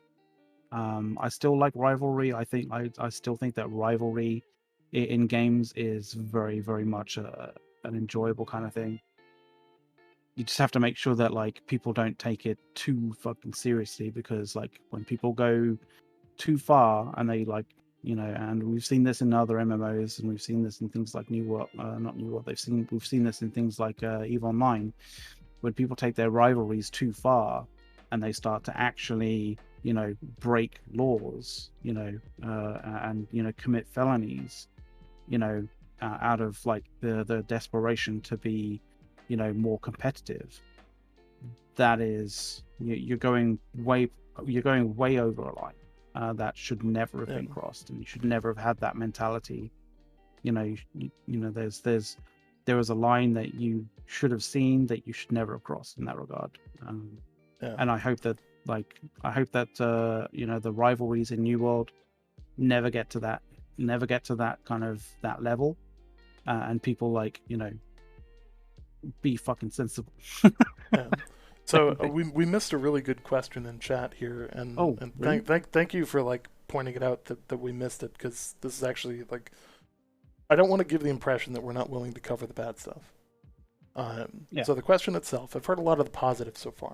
That is all well and good, but what are your concerns about the game? As somebody with 45k hours in MMORPGs, I'm very concerned about some aspects of the game. Minimap mounts, mob diversity, spell diversity, talent diversity, not just percent increase, global storage, removing animation, lock to spells. I sorely miss these things, but it seems not everyone agrees. If they want to appeal to MMO players, that is, it seems they want to appeal to everyone. So what do we not like about the game? I think that the tutorial is surprisingly lacking.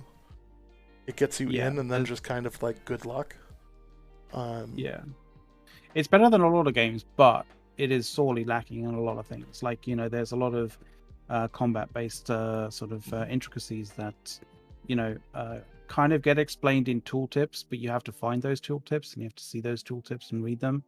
It's not really explained anywhere as such. For example, what rend is, what grid is, how those interact. The importance of stamina when it comes to attacking and moving around.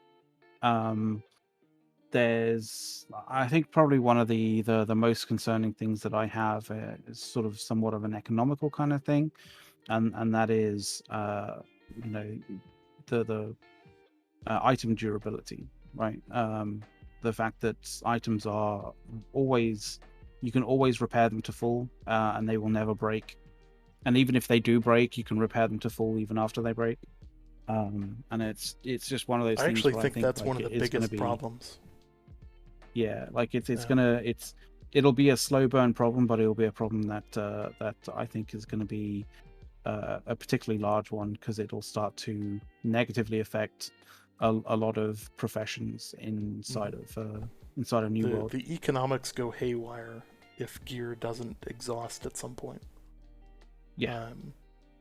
And I'm not saying that like if you get a legendary piece of 600 gear score equipment, you should be able to use it for quite a while, sure, but like over time it should take permanent damage to the point where at a certain point it is no longer, or it breaks. That way you have an incentive to go refarm that item. Like those are the kind of things that, like, one, it keeps people on the hunt, but two, like from an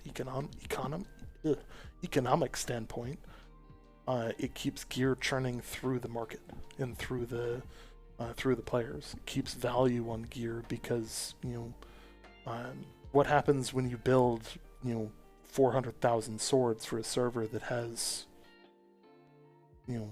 5,000 people on it? Yeah, exactly. I have an issue, and it's not like a heavy long-term issue, but like one of the issues when it comes to PvP, especially, and this is specifically related to open world PvP, is flagging, or at least being able to tell who is flagged and who is not, should be something that you should only be able to tell if you're flagged yourself. There are a lot of instances where people do open world PvP and they're like, they're trying to sort of grind, sort of territory influence, right? And I mean, if you've done it enough, you will know, and you will know these sort of scenarios, and it'll be, it'll be familiar to you. But like, you'll be doing the various different PvP faction quests to grind territory influence, and you will see, a member of that territory, or a sort of a member of the other kind of group that's standing close to one of the areas that you need to sort of like, say, hand something into a container, right? And there's no real reason why he should be there for any other kind of like, for any other, reason for PvE, right? But he's standing there, and that like all he's really doing is basically reporting that you are running, PvP missions. The other side of that is you should be able to readily tell which of your allies are flagged, because Yes, that's not currently thing. something that you have good visibility on. If another member of your if another member of your faction is flagged, you have no idea. Like, the only time that you will know is if he gets like attacked by another one of the other factions and dies. Like, Like, that needs to be like there's a tweaked, red for sure. mark on people who are flagged from the enemy. There should be a green mark on people that are flagged that are allies. Or just like some way of determining that they're flagged. Like, even if it's just like a red outline around the around the diamond, right? Rather than it filled in, one of the other ones, which I think is kind of very it is necessary from a PvP standpoint, is that camps, your camp that you can deploy, it needs to be destructible if you're flagged for PvP, and if the person who wants to destroy it is flagged for PvP. Because invincible camps that you can't get rid of, that is a potential like spawning point for players, or for the hostile players, is like, although that's been partially addressed with the timers being added to camps. Yeah, there's an issue with timers. But it's yeah, still, there's a good you kind of should thing still with be able to timers, kill a camp. Yeah, The one of the other things for me is that I think that they're, in terms of group combat and group content. So talking about the PvP side of things, there is 1v1s up to 1v5s via duels. There is Outpost Rush at 20v20, and there is Wars at 50v50. So they've kind of got the brackets all lined up. PvE, though, has content for solo players, has content for groups of up to 5 via expeditions, has groups for 50 via invasions. But there is no middle ground there. Yeah, like there's no 20-person content. Yeah, you get to 5, and then there's this big, kind of like giant gaping void between 5 and 50. So there needs to be something in there. Yeah. So I think in terms of the negative, I think that is something that they need to address rapidly. Like larger scale raids. What weapon setups do you guys plan on running? I think I'm gonna go mage. I'll probably go ice and life staff. Ice and life staff. I might go life staff. Sorry, I might go ice gauntlet and fire staff. Although I have enjoyed my life staff great axe kind of gameplay. There's something very enjoyable about the great axe. Just in terms of brawling, right? But we'll see. The reality is we'll see how long our plans last. Like I pretty regularly get slotted in as a tank.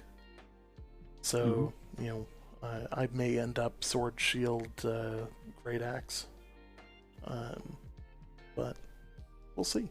You know, You're not thinking about like sword and shield and ice staff. Sorry, ice gauntlet, and then gemming your sword with a Carnelian gem with a well, maybe not with the carnelian gem, but that'll be PvE useful at when least, you're for PvE, yeah. But like yeah. for other general kind of stuff, if you're running sword and shield, you can slot it with a gem that scales from intelligence, and you can run your ice staff and be and push heavily into intelligence with attributes. That'd be good. Yeah. That might be interesting.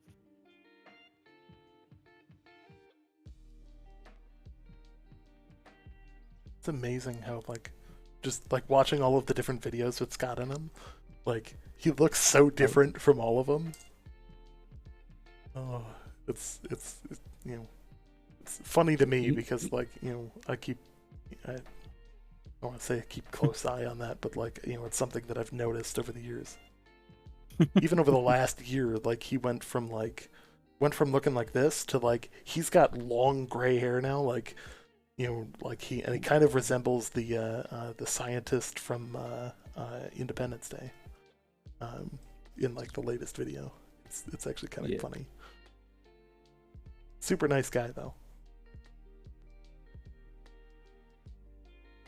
So interestingly enough, and I think there's probably not as many people realize this, but fishing is one of the only ways, if not the only way, I think, of actually getting luck-based sort of well, not luck-based gear, but luck things that you can apply to gear that gives you luck, right? And if you've ever gotten when fishing, you've ever gotten, say, an oyster or a clam, right? You can salvage those, you can salvage clams for clam bait, but there's a percentage possibility that when you salvage a clam, you can get a pearl of varying different qualities.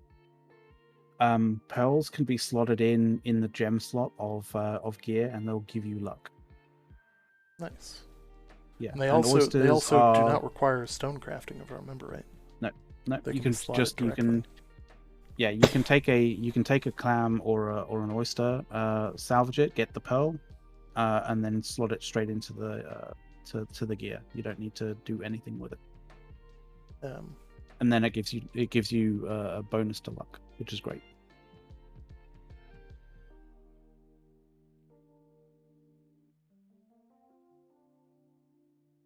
Yeah, and there's some interesting sort of fishing sort of resources and also cheat sheets, infographics that you can actually get your hands on our Discord server.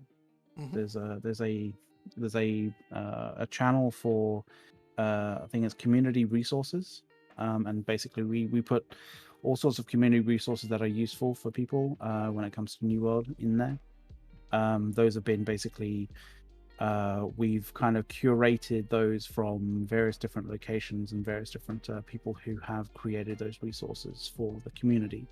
A lot of those have come from the Reddit, tips from the subreddit.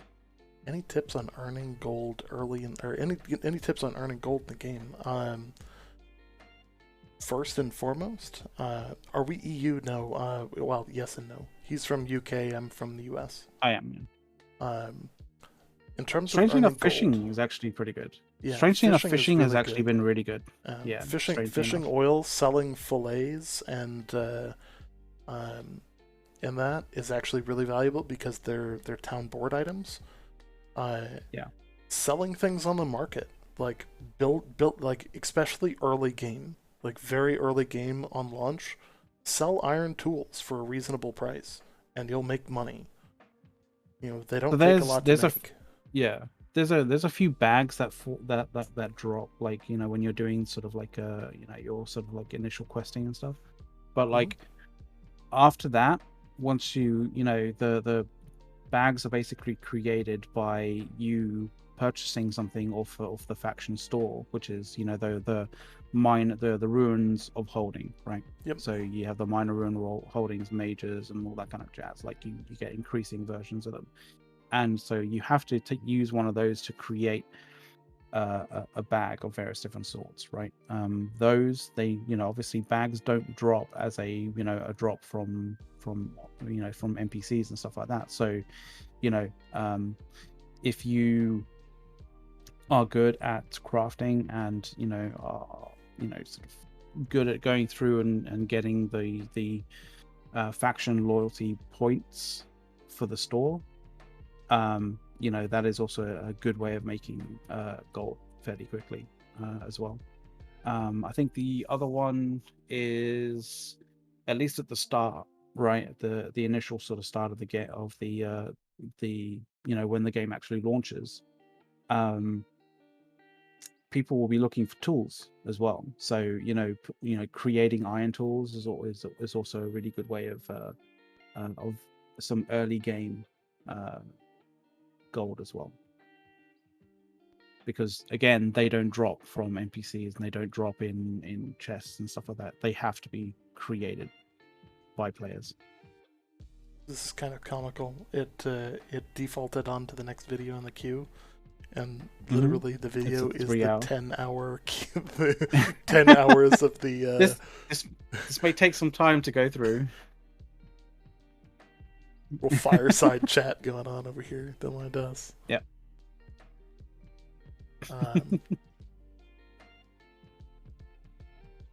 But yeah, 75 sniping, you've got to sell bags on the opening weekend for sure. Yeah, I know. So one of the things that I say this from the perspective of being somebody who is a market trader in EVE Online, and when I say I was a market trader, when I left the game for EVE Online, my net worth is in the ballpark of 4.5 trillion ISK with a T.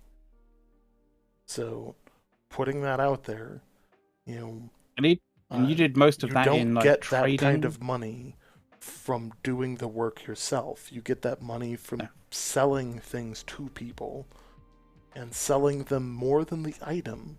You sell them convenience. Yes. So late game, one of the things that's actually going to be pretty valuable is going up north and selling bullets and selling ammo in the outposts in the north. Things that people need, game, sell people what they need for a price that isn't too good to pass up, but also isn't too high for them to turn around and be like, I'm not paying that. I'm just gonna fast travel down south and fast travel back up.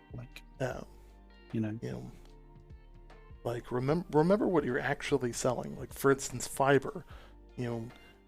Early on, you might be able to liberate some gold from people for selling it for $1 a piece, which is ridiculous. But people will pay it because they don't know what the value of their money is. Late game, it's going to be pennies. The other thing is, if people are smart, they're going to put up buy orders, sell to buy orders. That's guaranteed money if you can get good ones. I know there have been times where there was a buy order for several hundred, several thousand rawhide, for 4 gold a piece. And I literally just went out and farmed elk and bison for hours and hours, just taking their money. And I maxed out skinning in the process. So, it's those kind of things where it's you have options, and now that the game is actually going to launch, those options are going to be so much better because in the open beta, nobody was really putting in buy orders, but the closed beta, there was some buy orders. Being mindful to look around for opportunity. There's always something. Actually, one of the Everfall's got fiber right next to it. What's actually kind of interesting is we're talking about this, and one of the pieces of content that I want to make on YouTube that we're going to send out. It's actually kind of a relatively small piece of content, but it's it's a bit of content that I think a lot of people don't really realize, and that's how to be able to see market orders, on the trading post, but from different trading posts. That is actually possible, and like the content that we're going to create is going to basically be like a very short how-to on how to do that. So like we'll be making that and releasing that some like fairly soon. There are two different companies. What do you mean? So I mean, yeah. It's there's a lot of good ways to make the money. Go do quests. Go personally, and this is just how I did things in Eve. For us, right now, we actually only have one company. We still haven't filled the 100 slots, so if you guys are looking for a company for US East Coast and want to play Covenant with us, we are looking for people. Join the Discord and make yourself known in the 9th recruitment chat.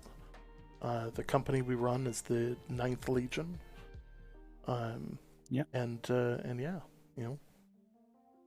be more than happy to have you guys. And I'm fairly certain that once we hit that 100 person company limit, we will probably end up spinning up a second company as well. Because that's how it is. Yep, the more the merrier. Every company has to have an additional company or two, and we're very cognizant of that fact. So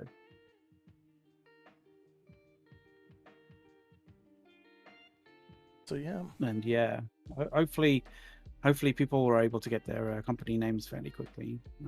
Yeah, because it was kind of funny. Like I think the Thule server was actually still spun up, or at least the database for it. I don't know. Was the Thule Ace? Do you know whether the Thule server was actually spun up or the database hadn't actually been wiped? Because like when we jumped on the closed beta, we couldn't get the same name at that time. I don't know for sure. I think we've got about I do recall that it was 65 to 70, somewhere in that ballpark. Yeah. Have you guys seen the leaked map? Yes. Have you seen the current map? Yes. Have you seen the really cool, super high res, like oldie worldy map? The one that I have a printing company down the road printing off for me. Yeah. That's a cool map, and the reason why I think it's a cool map as well is they kind of like they've realized that old maps in back in those sort of times didn't get the shapes of the and the sort of like perspective of the perspectives for the coastline quite correct, and you look at the kind of map and it's kind of very much like that, like the sort of perspectives or the sort of like the distances are a little bit off and a little bit strange and a little bit kind of like how you would expect a map back in those days would look of that territory of the kind of like the coastline there. It's really kind of cool. But yeah, I'm definitely going to be printing that map out as well. That's a really fucking cool map. Yeah, like I'm getting like a 36 by 36 print of it. Oh, hey, Spanx. Spanx is in the chat. So there's the link for the Discord, by the way, if anybody's interested in joining. We also have those community resources there. We've got the art library there of all of the concept art. Conversation happens on the regular, and post show will be in the chat as well. To chat with you guys, catch up, see how things are going, answer any further, any more questions, and just generally keep chatting. So and Spanx, the Discord is for the company and the show. At this particular point in time, there's no real massive reason to, have a separate server for the company versus the show. Plus, we keep it all centralized and it's all good because one feeds the other, which is always really cool. and we can always make content, with the company for the show, which is always, which is always a bonus. And there's not really any, super massive issues with like, security or like, massive problems with regards to spying and that kind of stuff. Yeah. OPSEC is much less of a time concern for compared to Eve. Yeah. Yeah. So we're all good. So yeah. But yeah, you're welcome into the company, Spanx, for sure. As we toe in towards the 150 people watching mark, I want to start wrapping things up and basically say, everyone who's hit the follow button, everybody who's subbed, everybody who's donated bits, everybody who's supported us along the way, our Patreons, our Discord server boosters, our moderator Amazon team, affiliates, anybody Amazon Game Studio, like they've been instrumental in getting us to where we are. Like, I legit want to thank every single one of you, because one, we do this for you, and in doing this for you, you guys have done something that I don't think I ever thought was actually possible in reality. After this stream, when Twitch updates the statistics, we will hit all metrics required to apply for Twitch partnership. So, which I'd never thought we were going to do until the game was launched. Yeah. Like, and even then, I thought it was going to be a bit of a slog to get there as well. So it's insane. So yeah, and again, thank you guys immensely. Like, we wouldn't be here without you. So, yeah. So with that, as a pseudo celebration of completing that requirement, and because we like chatting with people, after the show ends here, please feel free, join the Discord, come chat with us. We'll be in the public chat 1 channel, and